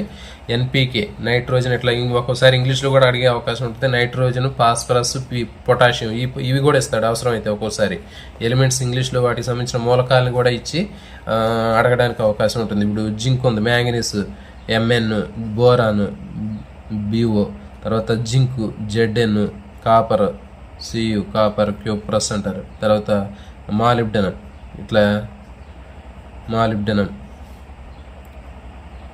మాలిబ్డెనం, క్లోరిన్, సిఎల్. సో ఇవి కూడా అట్లా గుర్తుపెట్టుకోండి. తర్వాత మ్యాక్రో న్యూట్రియంట్స్లో ఎన్పీకే, నైట్రోజన్, ఫాస్ఫరస్ అనేది ఫాస్ఫరస్ బదులు భాస్వరం కూడా అడగవచ్చు. పొటాషియం అంటే కేటరియం కే. సో ఇవి గుర్తుపెట్టుకోండి, ఇంపార్టెంట్. నెక్స్ట్ నేలలో ఉన్నటువంటి పోషకాలు తీసుకున్నట్లయితే, నేలలో ఉన్నటువంటి పోషకాలు అనేటటువంటివి చాలా ముఖ్యమని చెప్పినాం. నేలలో ఉన్నటువంటి పోషకాల్లో మనకి తీసుకున్నట్లయితే ఎక్కువగా జనరల్గా మరి మొక్కలు, జంతువులు చనిపోయినప్పుడు, అవి కుళ్ళిపోయినప్పుడు వాటికి సంబంధించినటువంటి వాటి నుంచి ఎక్కువగా ఈ పోషకాలు అనేవి తిరిగి తయారవుతుంటాయి. మనకి ఇక్కడ ఒక టేబుల్ ఇచ్చాడు చూడండి. ఈ టేబుల్లో ఏ మూలకం ఏ రకమైనటువంటి ఉపయోగం ఉంటుందనేది ఇచ్చింది. ఇది ఇంపార్టెంట్ అండి. డిఎస్సిలో కానీ టెట్లో కానీ ఎక్కువగా ఈ టేబుల్ అడుగుతాడు. ఖచ్చితంగా వీటి మీద ఒక బిట్ కూడా వచ్చింది, గుర్తుపెట్టుకోండి. ఇక్కడ చూడండి, నత్రజని. ఈ నైట్రోజన్ అనేటటువంటిది ఉండటం వల్ల, మనం వేసేటటువంటి నత్రజని వల్ల మొక్కకి ఎలాంటి ఉపయోగం ఉంటుందంటే కొత్త ఆకులు వస్తాయండి. కొత్త ఆకులు వస్తాయి, తర్వాత పుష్పాలు వేగంగా వస్తాయి. సో ఇది మీకు దీని మీద అప్లికేషన్ బిట్ ఎట్లా అడుగుతారంటే, ఒక మొక్క లేకపోతే ఒక రైతు వేసినటువంటి పంటలో కొత్త ఆకులు రావటం లేదు, లేకపోతే పుష్పాలు సరిగా రావటం లేదు, దీనికి కారణం ఏ మూలకం లోపించడం వల్ల దీనికి ఈ కారణానికి అయి ఉండవచ్చు అని అడుగుతాడు. కాబట్టి అది నత్రజని. సో ఈ విధంగా గుర్తుపెట్టుకోండి. లేకపోతే కొత్త ఆకులు, పుష్పాలు వేగంగా రావడానికి అవసరమైనటువంటి స్థూల పోషకాన్ని గుర్తించండి అంటారు. కింద నైట్రోజన్, భాస్వరం, పొటాషియం ఇస్తాడు. సో దీనికి సరైన సమాధానం నత్రజని. సో ఈ కంపల్సరీగా మీరు బాగా గుర్తుపెట్టుకోవాలండి. ఖచ్చితంగా వీటి మీద బిట్ గ్యారంటీగా రావడానికి అవకాశం ఉంటుంది. నెక్స్ట్ ఫాస్ఫరస్ అని చెప్పాం. ఇది మూలకం ఉంటే వేళ్ళు నేలలోకి బాగా తొందరగా చొచ్చుకుపోతాయండి. నేలలో పోషక పదార్థాలను వేగంగా శోషించుకోవడానికి ఉపయోగపడుతుంది. మరి వేరు బాగా ఉంటేనే కదా పోషకాలను బాగా శోషించేది. చూడండి, అప్పుడప్పుడు మనం కొన్ని మొక్కలు మనం పీకితే వేరు తొందరగా కట్టుకోదు, అంటే రూట్ సిస్టమ్ డెవలప్ అయి ఉండదు. కింద నేల బాగా బండబారిపోయినట్లుగా కానీ, లేకపోతే అట్లా ఉండి వేర్లు అనేవి సరిగా లోపలికి పెనిట్రేట్ అవ్వవు. కానీ ఆ నేలలో భాస్వరం ఉన్నట్లయితే వేళ్ళు అనేవి చాలా తొందరగా లోపలికి వెళ్ళిపోతాయి. లోపలికి వెళ్ళిపోయి వేరు ఆరోగ్యంగా ఉండి పోషక పదార్థాలను బాగా వేగంగా శోషించుకుంటుంది. ఇది భాస్వరం. దీని మీద క్వశ్చన్ ఎట్లా అడుగుతారంటే, వేళ్ళు నేలలోనికి చొచ్చుకుపోవడానికి, నేలలోని పోషక పదార్థాలను బాగా వేగంగా శోషించడానికి అవసరమయ్యేటటువంటి స్థూల పోషకం ఏది అని అడుగుతాడు. సో అదేంటి అంటే భాస్వరం. సో ఇట్లా కాకుండా క్వశ్చన్ని అప్లికేషన్ టైప్ కూడా అడిగితే ఎట్లా ఉంటుందంటే, ఒక రైతు వేసినటువంటి పంటలో వేళ్ళు నేలలోనికి చొచ్చుకుపోవటం లేదు, నేలలో పోషక పదార్థాలను పీల్చుకోవడం కూడా సరిగా లేదు, మరి దీనికి కారణమైనటువంటి లోపించినటువంటి పోషకాన్ని గుర్తించండి అంటాడు. భాస్వరం ఇంపార్టెంట్. ఇది దీనికి ఆన్సర్ భాస్వరం. Next potassium. ఇది కూడా ఇంపార్టెంట్ అండి. మరి ఇది నేలలో పొటాషియం ఉంటే ఏం ఉపయోగం ఉంటుందంటే, చూడండి, క్రిమికీటకాలు రోగనిరోధక శక్తిని పెంపొందిస్తాయి. క్రిమికీటకాల నుంచి, తెగుళ్ళ నుంచి, వ్యాధుల నుంచి మొక్కను రక్షించేటటువంటిది పొటాషియం. చూడండి, కొన్ని మొక్కలకి ఎక్కువ తెగుళ్ళు వస్తూ ఉంటాయి. మరి ఆ తెగుళ్ళు ఎక్కువగా వస్తున్నాయంటే కారణం ఏంటంటే నేలలో పొటాషియం లేదని అర్థం. తర్వాత ఇవి పండ్లు వాసన, రంగు, రుచి ఎక్కువగా ఉంటాయి పొటాషియం ఉంటాయి. మరి దీని మీద క్వశ్చన్ ఎట్లా అడుగుతారంటే, పొటాషియం లేకపోతే క్రిమికీటకాల నుంచి రోగనిరోధక శక్తిని కలిగించేటటువంటిది మూలకాన్ని గుర్తించండి అంటారు. లేకపోతే ఏ మూలకం ఉండటం వల్ల పండ్లు మంచి వాసన, రంగు, రుచిని కలిగి ఉంటాయి అని అడుగుతాడు. అది పొటాషియం. సో ఇట్లా గుర్తుపెట్టుకోండి. అప్లికేషన్ టైప్ క్వశ్చన్ రివర్స్లో అడిగితే, ఒక రైతు పండించినటువంటి పంటలో రోగనిరోధక శక్తి లేకపోవటము, ఎక్కువగా క్రిమికీటకాలకు దాడి చేయడం జరుగుతుంది. క్రిమికీటకాల పంటల మీద దాడి చేయడం వల్ల పంట ఎక్కువగా నష్టపోవడం జరుగుతుంది. ఆ పండించినటువంటి పంటలో కూడా ఆ వాసన, రంగు, రుచి అనేటటువంటి లక్షణాలు కనిపించలేదు. మరి ఇది ఏ మూలకం లోపించడం వల్ల వస్తుంది అని అడిగితే పొటాషియం అనేది ఇది ఇంపార్టెంట్. సో కాబట్టి ఈ మూడు ఖచ్చితంగా మీరు 100% మీరు మైండ్లో గుర్తుపెట్టుకుని ఉంచుకోండి. ఇవన్నీ ఖచ్చితంగా వీటి మీద బిట్ రావడానికి అవకాశం ఉంటుంది. తర్వాత మరి నేలలో ఉన్నటువంటి పోషకాలని లోపాన్ని మరి సరిచేయడానికి రైతులు ప్రత్యామ్నాయ పంటలు సాగు చేస్తూ ఉంటారు. చూడండి, ఒక రైతు ఒక పొలంలో గత 5 సంవత్సరాల నుంచి చెరుకు పంట పండిస్తున్నాడు. మరో రైతు మొదటి సంవత్సరం చెరుకు పంట, రెండో సంవత్సరం సోయా చిక్కుడు, మళ్ళీ మూడో సంవత్సరం తిరిగి చెరుకు పంట పండించాడు. మరి దీంట్లో ఎట్లా చేయడం వల్ల మరి పోషకాలు నశిస్తాయా అని క్వశ్చన్ ఇట్లా అప్లికేషన్ టైప్ కూడా అడగొచ్చండి. కాబట్టి చూడండి, ఇక్కడ ఒకే పంటని ప్రతి సంవత్సరం పండించడం వల్ల ఏమవుతుందంటే నేలలో ఉన్నటువంటి పోషకాలు మొత్తం కూడా తగ్గిపోవడం జరుగుతుంది. కానీ ఇక్కడ ఏం చేశాడు, మరో రైతు మొదటి సంవత్సరం చెరుకు పండించాడు. ఈ చెరుకు పండించడం వల్ల ఏమైందంటే నేలలో ఉన్నటువంటి పోషకాలు మొత్తం కూడా ఈ చెరుకు పంట తీసుకుంది. తర్వాత రెండో సంవత్సరం ఏం చేశాడు, సోయా చిక్కుడు వేశాడు. ఈ సోయా చిక్కుడు ఏం చేసింది అంటే నేలలోకి పోషకాలని విడుదల చేసింది. ఇది చూడండి, మరి సోయా చిక్కుడులో మనకి రైజోబియం బ్యాక్టీరియాలు ఉంటాయని చెప్పాం కదా. ఇవన్నీ కూడా పప్పు ధాన్యాలకు చెందినటువంటి మొక్కలు. వీటి యొక్క వేరుబుడిపిల మీద మనకి రైజోబియం అనేటటువంటి బ్యాక్టీరియా ఉండి గాలిలో నత్రజని సమ్మేళనాలలాగా మార్చి మొక్కకిస్తుంది. సో ఆ విధంగా నేలకి ఇవ్వడం వల్ల ఏమవుతుందంటే నేలలో పోషకాలు పెరుగుతాయి. కాబట్టి మళ్ళీ మూడో సంవత్సరం తిరిగి చెరుకును వేయటం వల్ల మళ్ళీ ఆ నష్టపోయినటువంటి పోషకాలు మళ్ళీ ఈ సోయా చిక్కుడు భర్తీ చేస్తే ఇది తీసుకుంటుంది. సో అట్లా కాకుండా ప్రతి సంవత్సరం చెరుకే పండించామనుకోండి, ఆ నేలలో ఉన్న పోషకాలు మొత్తం తీసుకుంటే నేల సారం తగ్గిపోద్ది. ఇది నేలలో ఉన్న పోషకాలని తీసుకునేటటువంటి పంట అండి. ఇది నేలలోకి పోషకాలని వదిలిపెట్టేటటువంటి పంట. సో ఈ రెండు కూడా చేయడం, ఆల్టర్నేటివ్గా పండించుకోవడం వల్ల బ్యాలెన్సింగ్ అనేది జరిగింది.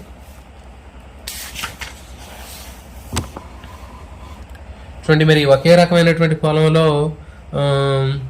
ఒక పంటను సాగు చేసిన తర్వాత మరొక పంటను సాగు చేయడాన్ని పంట మార్పిడి అంటారండి. ఇది చాలా చాలా ఇంపార్టెంట్. మనకి రెగ్యులర్గా మనకు ఉన్నటువంటి పొలాల్లో ఎప్పుడు కూడా ఒకే రకమైనటువంటి పంటని పండించకుండా మనం ఏం చేయాలి అంటే ఒక సంవత్సరం ఒక పంటని తర్వాత కాలంలో ఇంకో పంటను పండిస్తాం. దీన్ని క్రాప్ రొటేషన్ అంటారు, పంట మార్పిడి అంటారు. మరి పంట మార్పిడిలో కొన్ని కాంబినేషన్స్ అనేవి ఇచ్చాడండి, ఇంపార్టెంట్ అండి. వరి పంట పండించిన తర్వాత మినుములు కానీ వేరుశెనగలు కానీ సాగు చేస్తున్నాం. సో చూడండి, ఇక్కడ వరి పంట అనేది నేలలోని పోషకాలను ఇది తీసుకుంటే తర్వాత మళ్ళీ ఆల్టర్నేట్ క్రాప్ రొటేషన్ చేయటం వల్ల తర్వాత సీజన్లో మళ్ళీ పండించే పంటలో మినుము వేరుశెనగ వేయటం వల్ల ఏమైందంటే ఇవి నేలలోకి పోషకాలని విడుదల చేస్తాయి. నెక్స్ట్ పొగాకు పంట పండించిన తర్వాత మిరప పంటను సాగు చేస్తారు. తర్వాత కందులు మొక్కజొన్నలు పండించిన తర్వాత వరి సాగు చేస్తారు. సో ఇవి గుర్తుపెట్టుకోండి, కంది మొక్కజొన్న పండించిన తర్వాత వరి సాగు చేస్తారు. పొగాకు మిరప పంట, ఈ రెండు కాంబినేషన్ గుర్తుపెట్టుకోండి. వరి తర్వాత మినప వేరుశెనగ, ఈ రెండు క్రాప్ రొటేషన్. కంది మొక్కజొన్న పండించిన తర్వాత వరి సాగు చేస్తారు. సో మరి ఈ విధంగా పంట మార్పిడి చేయడం వల్ల కలిగే లాభం ఏంటనేది చూసినట్లయితే చూడండి, వరి పంటలో ఎక్కువ పోషకాలు, వరి గోధుమ వంటివి నేలలోకి ధాన్యాలను సాగు చేస్తే నేలలో పోషకాలు తొందరగా హరించిపోతాయి. అంటే ఇక్కడ వరి కానివ్వండి, గోధుమ కానివ్వండి, నేలలో ఉన్న పోషకాలని తీసుకుంటాయి అవి. తర్వాత చిక్కుడు జాతి పంటలు పండించడం వల్ల ఏమవుతుందంటే తక్కువ మోతాదులో పోషకాలు వినియోగించుకోవడం కాకుండా నేలలో నత్రజని శాతాన్ని పెంచుతాయి. చెప్పాము మనం ఇది. ఇవన్నీ కూడా మనకి క్రాప్ రొటేషన్లో మనం చేయాల్సింది ఏంటంటే పంట మార్పిడిలో ఒకటి నాన్ లెగ్యూమినేసీ క్రాప్ ఉంటుందండి. ఒకటి నాన్ లెగ్యూమినేసీ క్రాప్, తర్వాత ఇంకోటి లెగ్యూమినేసీ క్రాప్. సో ఈ నాన్ లెగ్యూమినేసీ క్రాప్ అనేది వరి, గోధుమ ఇవన్నీ కూడా నేలలో పోషకాలను పీల్చుకునేవి. వీటి తర్వాత పండించేటటువంటి పంట లెగ్యూమినేసీ క్రాప్. ఇది నేలలోకి పోషకాలను విడుదల చేసేది. సో కాబట్టి ఇవి రెండు చేయడం వల్ల ఏమవుతుందంటే నేలలో పోషకాల యొక్క పరిమాణం అనేది ఎప్పుడు మారకుండా బ్యాలెన్సింగ్ ఉంటుంది. తర్వాత ఇంకొక పద్ధతి ఏంటి అంటే మిశ్రమ పంటలు సాగు చేయటం. సో ఇక్కడ చూడండి, మనకి మిశ్రమ పంటలు అంటే ఏంటి అంటే ఒకే పొలంలో ఒకే సీజన్లో ఒకటి కంటే ఎక్కువ పంటలు పండించడం, దాన్ని మిశ్రమ పంటలు అంటారు. మరి మిశ్రమ పంటలు పండించడం వల్ల చాలా ప్రయోజనాలు ఉంటాయండి. మరి తీసుకున్నట్లయితే మీరు చూడండి, ఒక పంట పొలంలో ఒకటి కంటే ఎక్కువ రకాల పంటలు పండిస్తే దాన్ని మిక్స్డ్ క్రాప్స్ లేకపోతే మిశ్రమ పంటలు అంటారండి. ఒకే పొలంలో ఒకే రకమైనటువంటి పంట పండించకుండా రెండు రకాల పంటలు పండించవచ్చు, దాన్ని మిశ్రమ పంటలు అంటారు, దాన్ని మిక్స్డ్ క్రాప్స్ అంటారు. చూడండి, ఇది కూడా అంతే. మిక్స్డ్ క్రాపులు చేయడం వల్ల ఏమైతే నేల సారం పెరిగిద్ది. నేల నుంచి ఒక పంట తీసుకున్న పోషక పదార్థాలని మరొక రకమైనటువంటి పంట భర్తీ చేసిద్ది. ఇది కూడా అంతే. ఇప్పుడు దీంట్లో ఏంటంటే మిశ్రమ పంటల్లో ఇక చూడండి, ఇప్పుడు ఇది ఒక పొలం అనుకుంటే ఈ పొలంలో మనం మొత్తం ఒకే రకమైనటువంటి పంటలు పెట్టకుండా ఇప్పుడు ఫర్ ఎగ్జాంపుల్ ప్రత్తి ఉంది. ఈ ప్రత్తి మొక్కల పంట మొత్తం కూడా ప్రత్తి మొక్కలు వేయకుండా ఇట్లా ప్రత్తి వేసి వీటి మధ్యలో మనం కంది పెట్టుకోవచ్చు. సో అంటే మిశ్రమ పంట అవుతుంది కదా. ఒకే రకమైన పొలంలో 2 రకాలైనటువంటి పంటలు పండిస్తే ఒక రకమైన పంట నేలలో ఉన్న పోషకాలను తీసుకుంటే ఇంకో రకమైన పంట ఏం చేసిందంటే పోషకాలని నేలలోకి విడుదల చేసింది. సో ఇది దీనికి సంబంధించిన కాన్సెప్ట్ అండి. మరి మిశ్రమ పంటల్లో ఏ పంటలు పండించడం వల్ల నేల సారం పెరిగిద్ది అంటే చూడండి, ఇక్కడ సోయా చిక్కుడుతో కలిపి బఠానీలు. చూడండి ఇక్కడ మరి ఈ సోయా చిక్కుడు అనేటటువంటిది లెగ్యూమినేసి క్రాప్. ఇది నేలలోకి పోషకాలను విడుదల చేసింది. తర్వాత సోయా చిక్కుడుతో కలిపి బఠానీలు సాగు చేయటం. ఇది ఈ బఠానీ అనేటటువంటిది 2 కలిపి సాగు చేస్తారు ఇక్కడ. నెక్స్ట్ బఠానీతోటి పెసలు, తర్వాత మొక్కజొన్నలతోటి మినుములు, వేరుశెనగతోటి పొద్దుతిరుగుడు. ఈ పొద్దుతిరుగుడు అనేది నాన్ లెగ్యూమినేసి, ఇది వేరుశెనగ అనేది లెగ్యూమినేసి.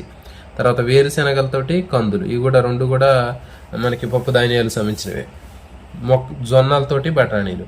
సో కాబట్టి ఈ కాంబినేషన్లు మనకి ఇట్లా ఈ విధంగా వేయటం వల్ల ఏంటి అంటే దీన్ని మిశ్రమ పంటలు అంటారు, మిక్స్డ్ క్రాప్స్ అంటారు. ఒకే పొలంలో 2 రకాల పంటలు పండించడం వల్ల నేల సారం అనేది తగ్గిపోకుండా ఉంటుంది. ఇక చూడండి ఇక్కడ మనకి పసుపు పంటలో కంది వేశారు. ఇది మొత్తం కూడా పసుపు అండి. దీనిలో మధ్య మధ్యలో కంది చోళ్ళు కనిపిస్తున్నాయి చూడండి ఇట్లా. ఇవన్నీ కూడా కంది చోళ్ళే, కాబట్టి ఇది మిశ్రమ పంట. నెక్స్ట్ వేరుశెనగలో క్యాబేజీ. చూడండి ఇక్కడ మనకి క్యాబేజీ మొక్కలకు మధ్య మధ్యలో వేరుశెనగ వేశారు. ఇట్లా వేరుశెనగ వేయటం వల్ల ఇదేం చేస్తుంది, వేరుశెనగ నేలలోకి పోషకాలను విడుదల చేస్తుంది, క్యాబేజీ నేలలో ఉన్న పోషకాలను తీసుకుంటుంది. సో కాబట్టి అక్కడ పోషకాల పునరుత్పత్తి అనేది జరిగింది. ఇక్కడ చూడండి ఇచ్చాడు మనకి సాధారణంగా పప్పు ధాన్యాలు, గింజ ధాన్యాలని మిశ్రమంగా పంటగా పండిస్తారండి. ఇది ఇంపార్టెంట్. ఇప్పుడు మనం చెప్పింది అదే. ఎక్కువగా మనం ఏం చేస్తారంటే కొన్ని కాంబినేషన్లో లేకపోయినప్పటికీ కూడా ఇక్కడ చూడండి కొన్ని ఫర్ ఎగ్జాంపుల్ బఠానీలు, పెసలు, ఈ 2 కూడా పప్పు ధాన్యాలు అయినప్పటికీ కూడా ఎక్కువగా ఏం చేయాలంటే మ్యాక్సిమం మనకి మిశ్రమ పంటల్లో 2 పంటలు సాగు చేసేటప్పుడు ఒకటి పప్పు ధాన్యాలు, ఇంకొకటి గింజ ధాన్యాలు తీసుకోవాలండి. ఈ గింజ ధాన్యాలు అనేవి పోషకాలను తీసుకుంటాయి నేలలో నుంచి, పప్పు ధాన్యాలు అనేవి నేలలోనికి పోషకాలను విడుదల చేస్తాయి. సో ఈ విధంగా మనకి మిశ్రమ పంటలో ఎప్పుడు కూడా గుర్తుపెట్టుకునేది ఏంటంటే ఒక పప్పు ధాన్యము, ఒక గింజ ధాన్యం కలిపి పండించాలి. తర్వాత స్వల్పకాలిక పంటలనే దీర్ఘకాలిక పంటలతో కలిపి సాగు చేస్తారు. ఎక్కువ కాలం పండే దీర్ఘకాలిక పంటలతో కలిపి పండించడం అంటే ఫర్ ఎగ్జాంపుల్ మనకి నిమ్మ చెట్లు ఉన్నాయనుకోండి, నిమ్మ చెట్లలో కంది కానివ్వండి, పెసర కానీ, మినుము కానీ వేయవచ్చు. సో ఇది మనకి కంది, పెసర ఇవన్నీ కూడా ఒక సీజన్లో అయిపోతాయి. దీర్ఘకాలిక పంటలు అంటే మనకి ఏదైనా పెద్ద ఎక్కువ సంవత్సరాలు ఉండేటటువంటి మొక్కలు ఉంటాయి, నిమ్మ కానివ్వండి, పామ్ ఆయిల్ కానివ్వండి, ఇట్లా మిశ్రమ పంటలాగా పండించుకోవచ్చు. ఇంకా చూడండి ఇక్కడ నిమ్మ, దానిమ్మ, బొప్పాయి వంటి పండ్ల తోటల్లో కందులు, మినుములు, పెసల్ని మిశ్రమ పంటలకు పండిస్తారు. ఇవన్నీ పెద్ద పెద్ద చెట్లు లాగా ఉంటాయండి. నిమ్మ చెట్లు కానివ్వండి, దానిమ్మ కానివ్వండి, బొప్పాయి పెద్ద పెద్దగా చెట్లు ఉంటాయి. ఆ చెట్ల మధ్యలో చాలా స్పేస్ ఉంటుంది. ఆ స్పేస్లో మనం ఈ పెసలు కానీ లేకపోతే మినువులు కానీ వేయటం వల్ల నేలకు కావాల్సినటువంటి అంటే మొక్కలకు కావాల్సినటువంటి పోషకాలు ఇవ్వటం వల్ల ఇవి కూడా ఆరోగ్యంగా పెరుగుతాయి, మనకి ఈ నేల సారం అనేది కోల్పోదు.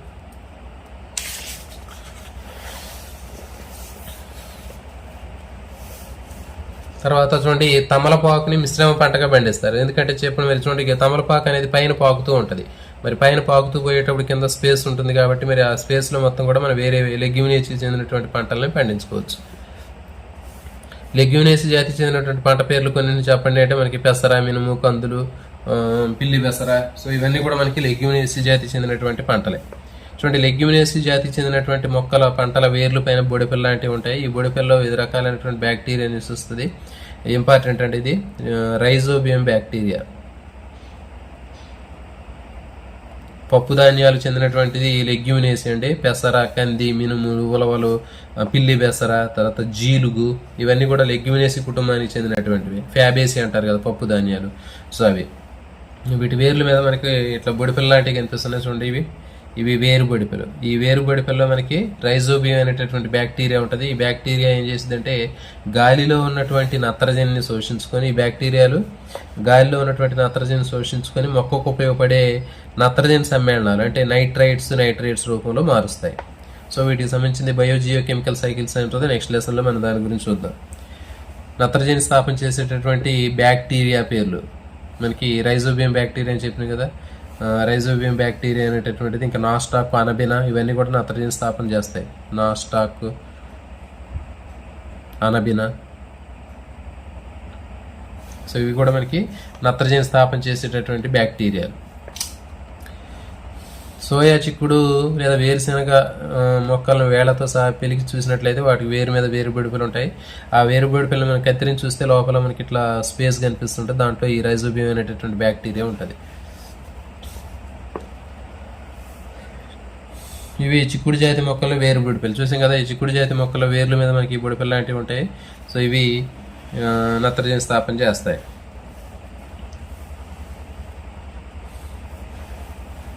ఈ లెగ్యుమినేసిస్ చెందినటువంటి పంట తర్వాత వేరే పంటలు వేసినట్లయితే ఈ నత్రజని నేలకు ఉపయోగపడుతుంది, ప్రయోజనకరంగా ఉంటుంది. మరి ప్రస్తుతం ఇలాంటి బ్యాక్టీరియాలను వర్ధన యానకంలో కూడా పెంచి అభివృద్ధి చేస్తున్నారంటే వీటిని విత్తనాల్లో కలుపుతారు. విత్తనాలు నేలలో నాటినప్పుడు మొక్క మొలకెత్తిన తర్వాత వీటి వలన వేళ్లపైన బొడిపిలు అధికంగా పెరుగుతాయి. చూడండి, ఇది రైజోబియం బ్యాక్టీరియా కల్చర్ అంటారండి. ఈ రైజోబియం అనేటటువంటి బ్యాక్టీరియా కల్చర్ని విత్తనాలతో కలపడం వల్ల ఏమవుతుందంటే అవి విత్తనాలు మొక్కలాగా పెరిగిన తర్వాత వాటి వేర్లకి రైజోబియం బ్యాక్టీరియాలు అనేవి ఉండటం వల్ల వేరు బొడిపిలు అనేవి తొందరగా వస్తాయి.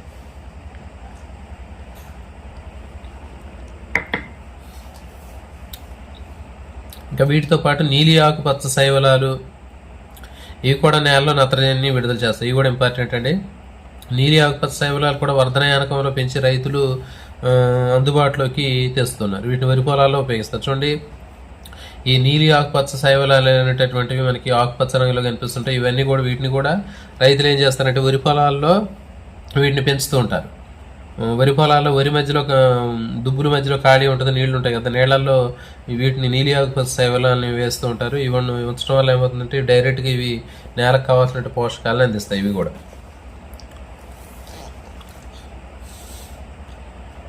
ఈ విధంగా పప్పు ధాన్యాల పంట వేసిన తర్వాత లెగ్యుమినేసి చిక్కుడు పంటను వేయటం వల్ల ఇతర పంటలు పండించడం వల్ల కోల్పోయినటువంటి నత్రజనిని కొంతవరకు భర్తీ చేయగలుగుతుంది. కానీ పొటాషియం, ఫాస్ఫరస్ను మాత్రం ఇది భర్తీ చేయలేదండి, గుర్తుపెట్టుకోండి, ఇది ఇంపార్టెంట్. పప్పు ధాన్యాల పంటలు వేసిన తర్వాత మనం గింజ ధాన్యాలు వేస్తామని చెప్పాం. సో ఇట్లా వేయటం వల్ల ఏమవుతుందంటే నేలలో ఉన్నటువంటి కేవలం నత్రజని మాత్రమే భర్తీ అవుతుంది. కానీ మిగిలినటువంటి ఎన్పీకేలో నైట్రోజన్, ఫాస్ఫరస్, పొటాషియం ఉన్నాయి కదా, ఇవి భర్తీ కావు.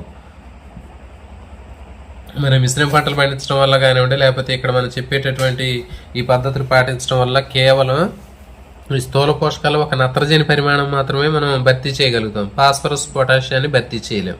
ఇది గుర్తుపెట్టుకోండి. ఎందుకంటే మనకి పప్పు ధాన్యాలు కేవలం గాలిలో ఉన్నటువంటి నత్రజని మాత్రమే నత్రజని సమ్మేళనాలలాగా మార్చి మొక్కకి ఇస్తాయి. కాబట్టి ఈ నత్రజని లోపం అనేది ఉండదు. కానీ ఫాస్ఫరస్, పొటాషియం భర్తీని మనం చేయలేము, దానికి వేరే ఆల్టర్నేషన్ చేయాలి. నెక్స్ట్ ఆర్గానిక్ మాన్యూర్స్, సేంద్రియ ఎరువులు. సేంద్రియ ఎరువులు తీసుకున్నట్లయితే మనకి చూడండి, మొక్కలు, జంతువుల నుంచి కుళ్ళిపోయినటువంటి మొక్క భాగాలు, జంతువుల నుంచి వచ్చేటటువంటి ఎరువుని సేంద్రియ ఎరువులు, ఆర్గానిక్ మాన్యూర్స్ అంటారండి.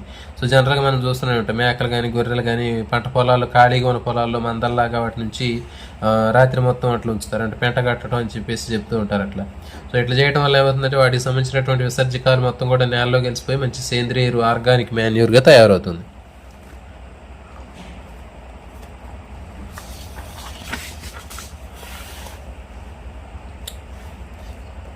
మరి చేయడం వల్ల నేలలో పోషకాలు అనేవి ఎక్కువగా పెరిగి నేల సారవంతంగా మారుతుంది. ఇలాంటి జీవ ఎరువులు వాడటం వల్ల నేలలో హ్యూమస్ పెరిగి నీటిని నిల్వ చేసుకునే శక్తి నేలకు పెరిగింది. ఇది ఇంపార్టెంట్ అండి. హ్యూమస్ అంటే ఏంటి అంటే నేల మీద ఉన్నటువంటి సారవంతమైనటువంటి పై పొరని హ్యూమస్ అంటారు. ఇప్పుడు నేల మీద ఉన్నటువంటి పైన సారవంతమైనటువంటి 1-2 ఇంచుల మందంలో ఉంటుంది, అది హ్యూమస్. అంటే ఎక్కువ జీవ ఎరువులు అంటే ఈ మొక్కలు, జంతువులకు సంబంధించినటువంటి కుళ్ళిపోయినటువంటి పదార్థాలు నేలలో కలవటం వల్ల ఇట్లా హ్యూమస్ అనేటటువంటి పోషకాలు కలిగిన పొర ఏర్పడింది. ఇది ఉంటే ఏమైందంటే నేలకి నీటిని నిల్వ చేసుకునే శక్తి పెరిగిద్ది, తర్వాత నీరు ఎక్కువగా నిల్వ ఉంచుకుంటుంది.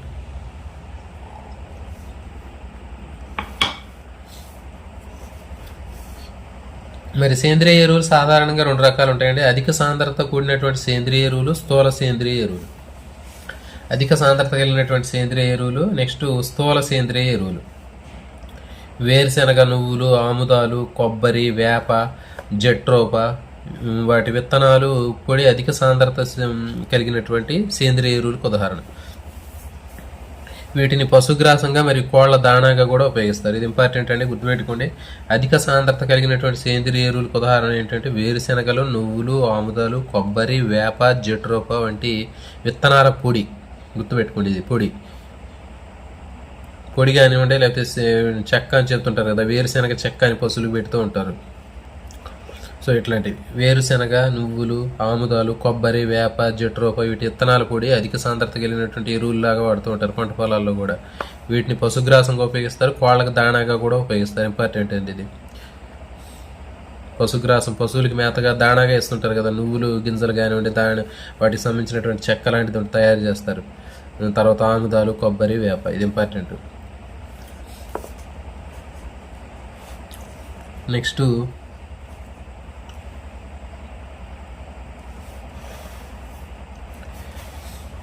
జంతు సంబంధమైనటువంటి విసర్జక పదార్థాలు, కుళ్ళినటువంటి పదార్థాలు, చెత్త వంటివి స్థూల జీవ ఎరువులకు ఉదాహరణ. సో చూడండి, ఇది ఇంపార్టెంట్ అండి. ఇక్కడ మనం చెప్పాం కదా, ఈ రెండు ఇక్కడ మనం చెప్పాము. సేంద్రియ ఎరువులు 2 రకాలుగా ఉంటాయని చెప్పాను. అధిక సాంద్రత కూడిన సేంద్రియ ఎరువులు, స్థూల సేంద్రియ ఎరువులు అని చెప్పాం.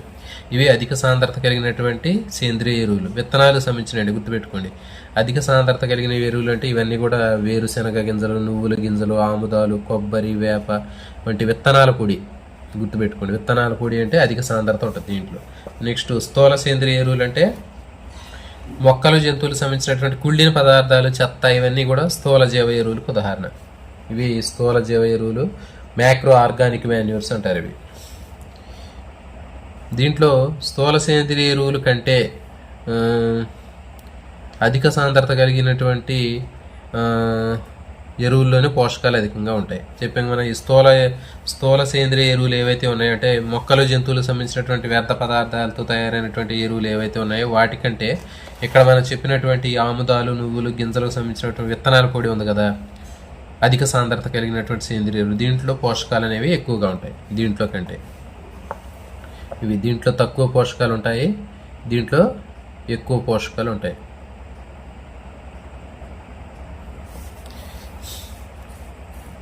మరి దీంట్లో ఎక్కువగా ఏంటంటే చూడండి, మరి స్థూల సేంద్రియ ఎరువుల్లో మనకి పొలాల్లో ఉండిపోయినటువంటి మొక్కల వ్యర్థ పదార్థ, కాండం, వేళ్ళు, ఆవులు పేడ, మూత్రము ఇవన్నీ కూడా మనకి సేంద్రియ ఎరువులాగా ఉపయోగిస్తూ ఉంటారు. ఇప్పుడు చూడండి, మనకి వరి పొలాల్లో మిషన్ తోటి వరి కోత చేసిన తర్వాత వాటిలో సగం వరకు కటింగ్ బోను, మిగిలినటువంటి ముద్దులు అవన్నీ కూడా మనకి మొక్కలకు సంబంధించినటువంటి కాండ భాగాలు కనిపిస్తుంటాయి. వాటన్నిటిని కూడా మళ్ళీ కుళ్ళబెట్టి దున్నించడం వల్ల ఏంటైతే ఈ సేంద్రియ ఎరువులాగా తయారవుతాయి, స్థూల సేంద్రియ ఎరువులాగా తయారవుతాయి. చూడండి, ఇక్కడ 1 టన్ను సేంద్రియ ఎరువుల్లో ఎంత పోషకాలు ఉంటాయి అనేది మనం చూసుకున్నట్లయితే 1 టన్ను స్థూల సేంద్రియ ఎరువులు. మేకల ఎరువులో నైట్రోజన్ 5 నుంచి 7 కేజీలు ఉంటుంది. టన్ను మేకల ఎరువు తీసుకుంటే నైట్రోజన్ మనకి 5 నుంచి 7 కేజీలు ఉంటుంది. భాస్వరం 4 నుంచి 7 కేజీలు, పొటాషియం 3 నుంచి 4 కేజీలు, ఎండినటువంటి వర్మీ కంపోస్టు ఇట్లా ఇవన్నీ కూడా మనకి ఎగ్జామ్లో రావడానికి అవకాశం ఉండదు. ఇవన్నీ జస్ట్ ఇన్ఫర్మేషన్. వానపాముల ఎరువులు నైట్రోజన్, ఫాస్ఫరస్, పొటాషియం, వేపపిండి ఇవి.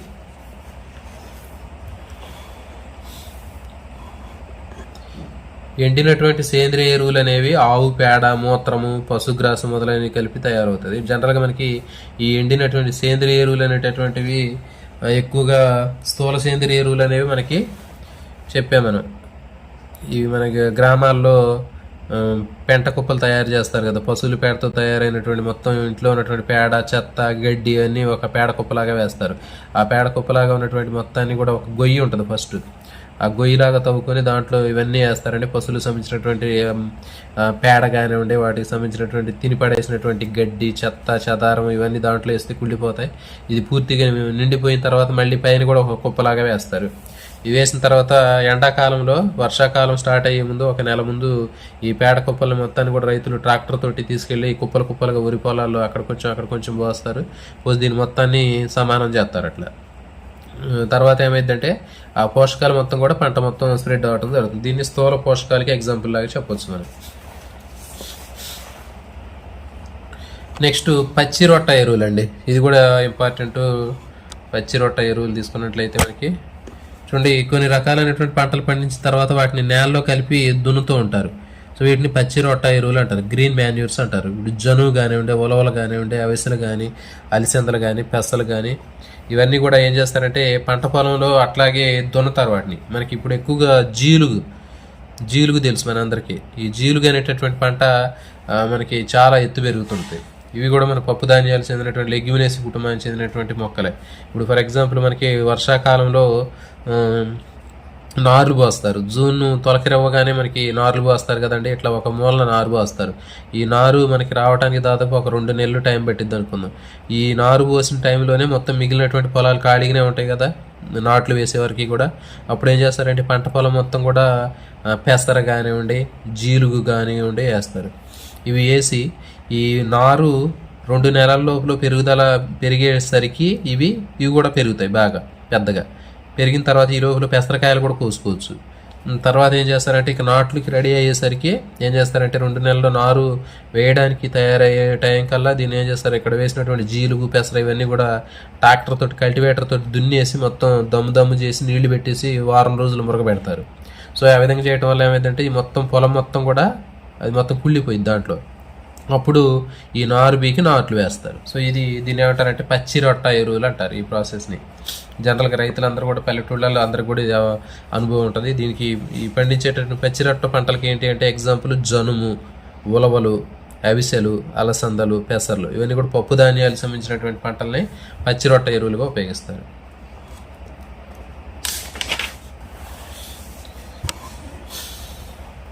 మరి పచ్చి రొట్ట పంటలు వేయటం వల్ల మరి పంట పొలాల్లో ఎంత నైట్రోజన్ వచ్చింది అనేది తీసుకున్నట్లయితే ఇక్కడ చూడండి, మనకి అలసందలు చిక్కుళ్ళు వేసుకుంటే టన్నుకి 7 కేజీలు నైట్రోజన్ వచ్చింది. జీలుగు తీసుకుంటే 6.2, అవిసెలు తీసుకుంటే 4.5, పెసలు తీసుకుంటే 7.2, జనుములు ఇట్లా మనకి ఈ పచ్చి రొట్ట ఎరువులు వేయడం వల్ల ఒక హెక్టార్కి ఎన్ని కేజీలు నైట్రోజన్ అనేది వచ్చింది. తర్వాత చూడండి, ఇక్కడ రైతులు పచ్చి రొట్ట ఎరువుల కోసం పంట పొలాల్లో పండించే సమయం లేకపోతే ఆకుపచ్చని ఆకుల్ని కూడా ఎరువులుగా వాడుకోవచ్చు. ఏ ఆకులతోటైనా పచ్చి రొట్ట ఎరువులు తయారు చేసుకోవచ్చు. వీటిని ఆకు ఎరువులు అంటారు, గ్రీన్ లీఫ్ మాన్యూర్స్ అంటారు. ఇది ఇంపార్టెంట్ గుర్తుపెట్టుకోండి. పచ్చి రొట్ట ఎరువులు అనేవి గ్రీన్ లీఫ్ మాన్యూర్స్. అవి ఏంటంటే ఇక్కడ మనం చెప్పాము గ్రీన్ మాన్యూర్స్. గ్రీన్ మాన్యూర్స్కి గ్రీన్ లీఫ్ మాన్యూర్కి తేడా గుర్తించండి. ఇక్కడ గ్రీన్ మాన్యూర్స్ అనేవి మన పంట పొలాల్లోనే వేసుకుంటాం మనం డైరెక్ట్గా. జీలుగు పెసర అని చెప్పాం కదా, అది గ్రీన్ మాన్యూర్స్. దాన్ని గ్రీన్ మాన్యూర్స్ అంటారు.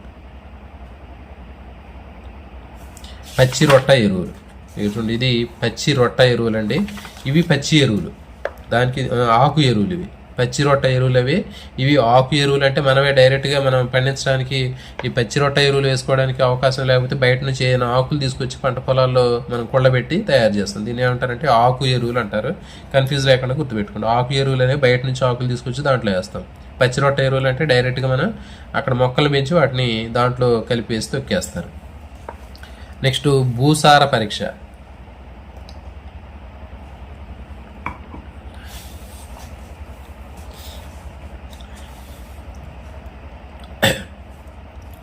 భూసార పరీక్ష కూడా చాలా ఇంపార్టెంట్ అండి. మరి చూడండి, మరి పంట మనం పండించాలంటే నేల క్వాలిటీ కూడా చాలా ముఖ్యమైనది. మరి నేలలో ఉన్నటువంటి పోషకాలు ఇంతకుముందు చెప్పాము మనం, నైట్రోజను, ఫాస్ఫరస్, పొటాషియం ఇవి ఉంటేనే మొక్కలకు సంబంధించినటువంటి మంచి లక్షణాలు కలిగినటువంటి వేరు వ్యవస్థ బాగా పెరిగిద్దని చెప్పిన, తెగుళ్ళు లేకుండా ఉంటాయని చెప్పాం, గింజలు మంచిగా తయారవుతాయని చెప్పాం, మంచి టేస్ట్ ఉంటుందని చెప్పాం, మొక్క బాగా పెరుగుతుందని చెప్పాం. మరి ఈ పోషకాలు నైట్రోజన్, ఫాస్ఫరస్, పొటాషియం మూలకాలు నేలలో లేకపోయినట్లయితే మనం ఎలాంటి పంటలు పండించినప్పటికీ కూడా మనకి మంచి దిగుబడి అనేది రాదు. కాబట్టి భూసార పరీక్ష అంటే ఏంటి అంటే మనం పండించేటటువంటి పంటలో నైట్రోజన్ కానివ్వండి, ఫాస్ఫరస్ కానీ, పొటాషియం సరిపాళ్లలో ఉందా లేదా తెలుసుకోవడం కోసం ముందుగానే మనం పరీక్ష చేసి మనం ఆ పంట పండించుకుంటాం. ఒకవేళ మనం నైట్రోజన్ లోపించినటువంటి నేలలో మనం టెస్ట్ చేసినప్పుడు నైట్రోజన్ లోపిస్తే ఆ నైట్రోజన్ వేసుకొని మనం భర్తీ చేసుకుంటాం. ఈ భూసార పరీక్ష చేయడం వల్ల ఉపయోగం ఏంటి అంటే ఆ నేలలో ఏ పోషకాలు ఉన్నాయి, ఏ పోషకం లేదు, మనం వేసేటటువంటి పంటకి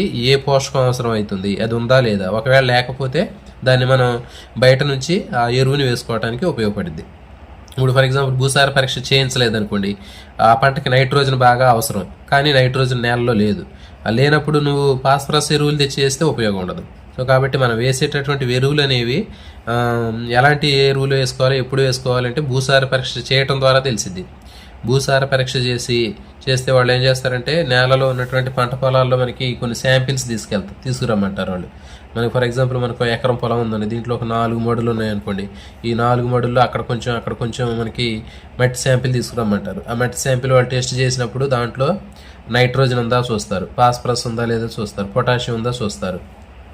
ఈ మూలకాలు 3 లేవు అనుకోండి, 3 లేవని వాళ్ళకి సజెస్ట్ చేస్తారు, మీరు ఈ 3 మూలకాలు వేసుకోవాలంటారు. తర్వాత నైట్రోజన్ తక్కువ అయితే నైట్రోజన్ లోపించిందని చెప్తారు. అంటే యాజ్ ఇట్ ఈస్గా మనకి బ్లడ్ టెస్ట్ చేసినప్పుడు మనకి రిపోర్ట్లు ఎట్లా వస్తాయో అట్లా ఈ రిపోర్ట్ దీన్ని బట్టి చెప్తారండి. దీన్ని బట్టి మనం ఆ పండించేటటువంటి పంటకి నైట్రోజన్ అవసరమైనటువంటి పంట అయితే నైట్రోజన్ వేసుకోవాలి నేలలో. లేకపోతే ఫాస్ఫరస్ సఫిషియెంట్గా ఉందనుకోండి నేలలో, అది వేయాల్సిన అవసరం లేదు. సో ఇది భూసార పరీక్ష. సో మరి భూసార పరీక్షకు సంబంధించినటువంటివి కూడా మనకి భూసార పరీక్ష కేంద్రాలు డివిజన్ స్థాయిలో, జిల్లా స్థాయిలో ఉంటాయండి. మట్టి నమూనాలని వీళ్ళకి పంపిస్తే ఈ మట్టి నమూనాలు పరీక్షించి అందులో ఉన్న పోషకాలు ఉన్నాయి, ఏ పోషకాలు తక్కువగా ఉన్నాయో వాళ్ళు రిపోర్ట్ ఇవ్వడం జరుగుతుంది. దీనివల్ల రైతులకి ఏ పంట పండించాలి, ఎలాంటి ఎరువులు వేయాలి, ఎంత పరిమాణాలు వేయాలనేది అర్థమవుతుంది. ఇట్లా చేయడం వల్ల ఏమవుతుందంటే ఎరువుల వాడకంలో వృధా అనేది అరికట్టడమే కాకుండా పెట్టుబడి కూడా తగ్గుతుంది. నెక్స్ట్ వర్మి కంపోస్ట్ తీసుకున్నట్లయితే చూడండి, మరి వర్మి కంపోస్ట్ వానపాముల నుంచి తయారు చేసేటటువంటి ఎరువుని వర్మి కంపోస్ట్ అంటారు. వర్మ్స్ అంటే ఎర్త్ వార్మ్స్ నుంచి తయారు చేసేది వర్మి కంపోస్ట్.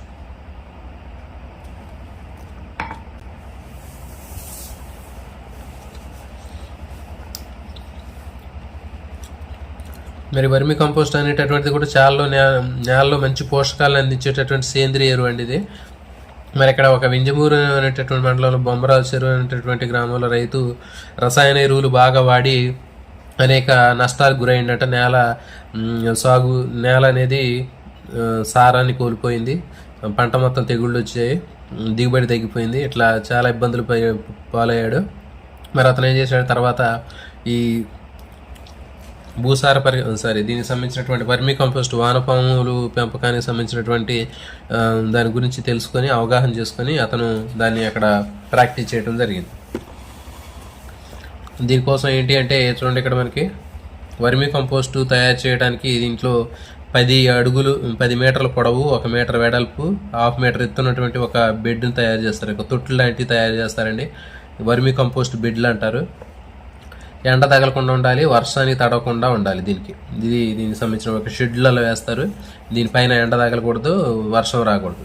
మరి దీంట్లో వాడేటటువంటి మెటీరియల్స్ ఏంటి అనేది చూద్దాం. ఇక్కడ వర్మీ కంపోస్ట్ తయారు చేసేటప్పుడు మనకి కొబ్బరి ఆకులు, అరిటి ఆకులు, చెరుకు ఆకులు, కొబ్బరి పీసు, ఎండిపోయినటువంటి మినం మొక్కలు ఇవన్నిటిని ఉపయోగిస్తారండి. వీటిని 3 లేదా 4 అంగళాలు పొరలాగా వేసి నీటితో తడుపుతారు ఆ తొట్టులలో.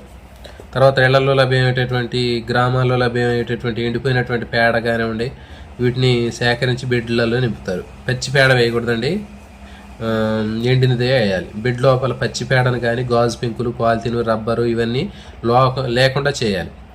ఎందుకంటే చూడండి, ఇవన్నీ కుళ్ళిపోవు. ఏదంటే గాజు పెంకులు కుళ్ళిపోవు, పాలిథిన్ కవర్లో రబ్బరు ఇవన్నీ కూడా కుళ్ళిపోకుండా ఉంటాయి కాబట్టి మరి తయారు కాదు మంచిగా ఎరువు, సేంద్రియ ఎరువు. వర్మి కంపోస్ట్ తయారు కావాలి అంటే మనకి ఇంట్లో పాలిథిన్ కవర్లో రబ్బరు, ఇతర లోహాలు కానివ్వండి, పచ్చి పేడ కూడా వేయకూడదు, ఎండిపోయిన పేడ వేయాలి. ఇలా చేసిన తర్వాత ఏం చేయాలంటే 2 వారాల తర్వాత వీటిని చదరపు మీటర్కి 1000 చొప్పున వానపాములు వేయాలి. ఇవి వేసిన తర్వాత 2 వారాల తర్వాత, ఇంపార్టెంట్, 2 వారాల తర్వాత ఏం చేయాలి అంటే చదరపు మీటర్కి 1000 చొప్పున వానపాములను వదిలిపెట్టాలి. దానిపైన ఏం చేయాలంటే గోనె సంచులతో కప్పాలి. తర్వాత లైట్గా నీళ్లు స్ప్రే చేసుకుంటూ 30 నుంచి 40% తేమ ఉండాలి. ఎంత పర్సెంట్ తేమ ఉండాలంటే 30 నుంచి 40% తేమ ఉండాలి. తర్వాత చదరపు మీటర్కి 1000 వానపాములు వదలాలి. ఇట్లా చేసిన తర్వాత 60 రోజుల తర్వాత మొదటిసారి ఎరువు తయారైద్దండి. 60 రోజుల తర్వాత మొదటిసారి ఎరువు తయారైద్ది. తర్వాత రెండోసారి 45 నుంచి 45 రోజులు, 40-45 రోజుల్లో రెండోసారి ఎరువు సేకరిస్తారు. ఇలా ప్రతి సంవత్సరం కూడా బెడ్ నుంచి 6 సార్లు ఎరువు తయారు చేస్తారు. వర్మీ కంపోస్టు బెడ్ నుంచి 6 సార్లు ఎరువును తయారు చేస్తారండి. 3 టన్నుల జీవ వ్యర్థ పదార్థాలతో 1 టన్ను వర్మీ కంపోస్టు తయారవుతుంది. అంటే 3 టన్నులు జీవ వ్యర్థాలని చెప్పాం కదా, కొబ్బరి పీసు, తర్వాత ఎండిపోయినటువంటి మినపాకులు, రొట్ట, ఇవన్నీ చెత్త ఇవన్నీ ఉంటాయి కదా, అట్లాంటివి 3 టన్నులు తీసుకుంటే 1 టన్ను వర్మీ కంపోస్టే తయారైంది. సో మరి ఇట్లా చేయడం వల్ల ఏంటంటే అతనికి క్రిమిసంహారక మందులు వాడకం తగ్గిపోయింది, తర్వాత రసాయన ఎరువులు వాడాల్సిన అవసరం లేదు, పంట దిగుబడి నాణ్యత పెరిగిందని అతను చెప్పడం జరిగింది. సో ఇవి దీనికి సంబంధించినవి. ఇవ్వండి ఇక్కడ మనకి బెడ్లు కనిపిస్తున్నాయి, ఇట్లా పైన షెడ్ వేస్తారు, ఇది బెడ్లు కనిపిస్తూ ఉంటాయి. దీంట్లో మనకి ఇంకా ఎత్తు వంశీ వర్మీ కంపోస్ట్ చెప్పాం కదా. మరి వర్మీ కంపోస్ట్ కంటే రసాయన ఎరువుల కంటే వర్మీ కంపోస్ట్ అనేది చాలా ముఖ్యమైనది. నేల సారం అనేది కోల్పోదు, నేల సారం పెరుగుతుంది దీంతో వర్మీ కంపోస్ట్ చేస్తే. తర్వాత రసాయన ఎరువులు వాడేటటువంటి అవసరం కూడా తగ్గిపోయింది. పంటలు కూడా మంచి నాణ్యమైనటువంటి పంటలు పండుతాయి. వచ్చేటటువంటి గింజలు కానివ్వండి, పంటలు కానీ మంచి రుచికరమైనటువంటి నాణ్యతను కలిగి ఉంటాయి. నెక్స్ట్ పంచగవ్య, ఇది కూడా చాలా చాలా ఇంపార్టెంట్ అండి. మరి పంచగవ్య అనేది ఒక సహజమైనటువంటి ఎరువు అండి. దీంట్లో మనకి ఎంత ఉంది,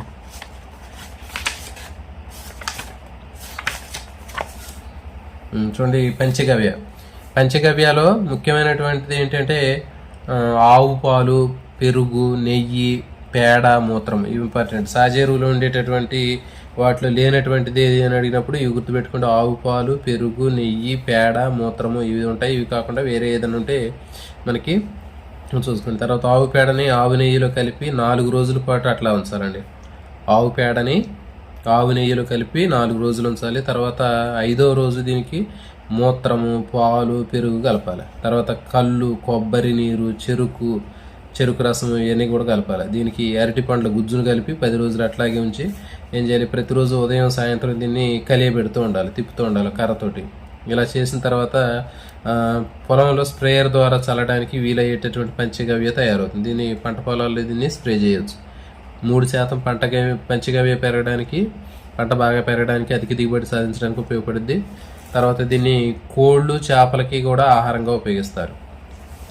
కేవలం పంటలో దిగుబడి పెంచడానికి అవసరమైనటువంటి పోషకాలనే కాకుండా ఇది కోళ్ళకి, చేపలకి ఆహారంగా కూడా ఉపయోగిస్తారు. ఇది పంచగవ్య అండి. ఇది ప్రొసీజర్. అంటే ఏం చేయాలంటే పంచగవ్యాలు ముఖ్యంగా మనకి ఆవు పాలు, పెరుగు, నెయ్యి, పేడ, మూత్రం ఉంటాయి. ఆవు పేడలో ఆవు నెయ్యి కలిపి 4 రోజులు ఉంచాలా. తర్వాత 5వ రోజు దీనికి మూత్రము, పాలు, పెరుగు కలిపి, తర్వాత కళ్ళు, కొబ్బరి నీరు, చెరుకు రసం కలపాలి. తర్వాత అరటిపళ్ళు గుజ్జు కలిపి 10 రోజుల నుంచి ప్రతిరోజు ఉదయం సాయంత్రం దాన్ని కలియబెట్టి స్ప్రేయర్ తోటి చల్లాలి. ఇది కోళ్ళకు కూడా ఉపయోగపడుద్ది. తర్వాత చేపలకు కూడా ఆహారంగా ఉపయోగపడుతుంది. సో మిగిలినటువంటివి నెక్స్ట్ సెషన్లో మళ్ళీ చూద్దామండి. ఓకే, థ్యాంక్ యూ అండి. Thank you for the watching. ఇది 9th క్లాస్ అండి. ఓల్డ్ 9th చదవాలా సార్ అంటున్నారు. మీరు సిలబస్ చూసుకోండి అండి. మీరు ఎవరైనా సరే మనకి చూడండి, మరి సిలబస్లో ఖచ్చితంగా ఈ టాపిక్స్ అన్నీ ఉన్నాయండి. హెచ్జిటి వాళ్ళకు కూడా ఈ టాపిక్స్ అనేవి ఉన్నాయి. అగ్రికల్చర్ సంబంధించినటువంటివి, పెస్టిసైడ్స్ కానివ్వండి, ఫర్టిలైజర్స్ కానివ్వండి, సో ఇవన్నీ కూడా ఉన్నాయి. ఒకసారి మనం మీకు చూపించే ప్రయత్నం చేస్తాను.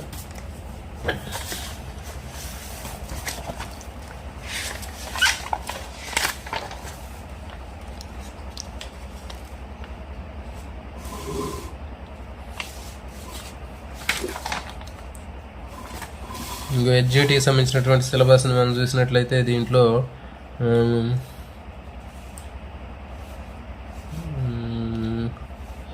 ఇక చూడండి, ఇక్కడ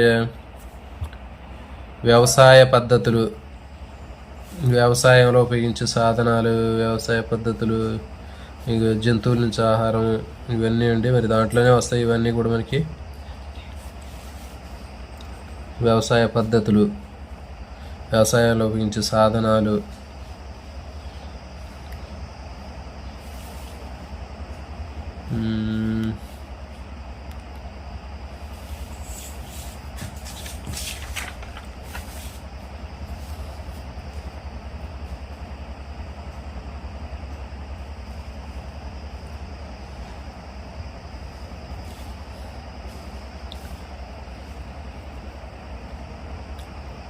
సో ఇవన్నీ 9th క్లాస్కి సంబంధించినటువంటి కొత్త బుక్లో కూడా ఉన్నాయండి.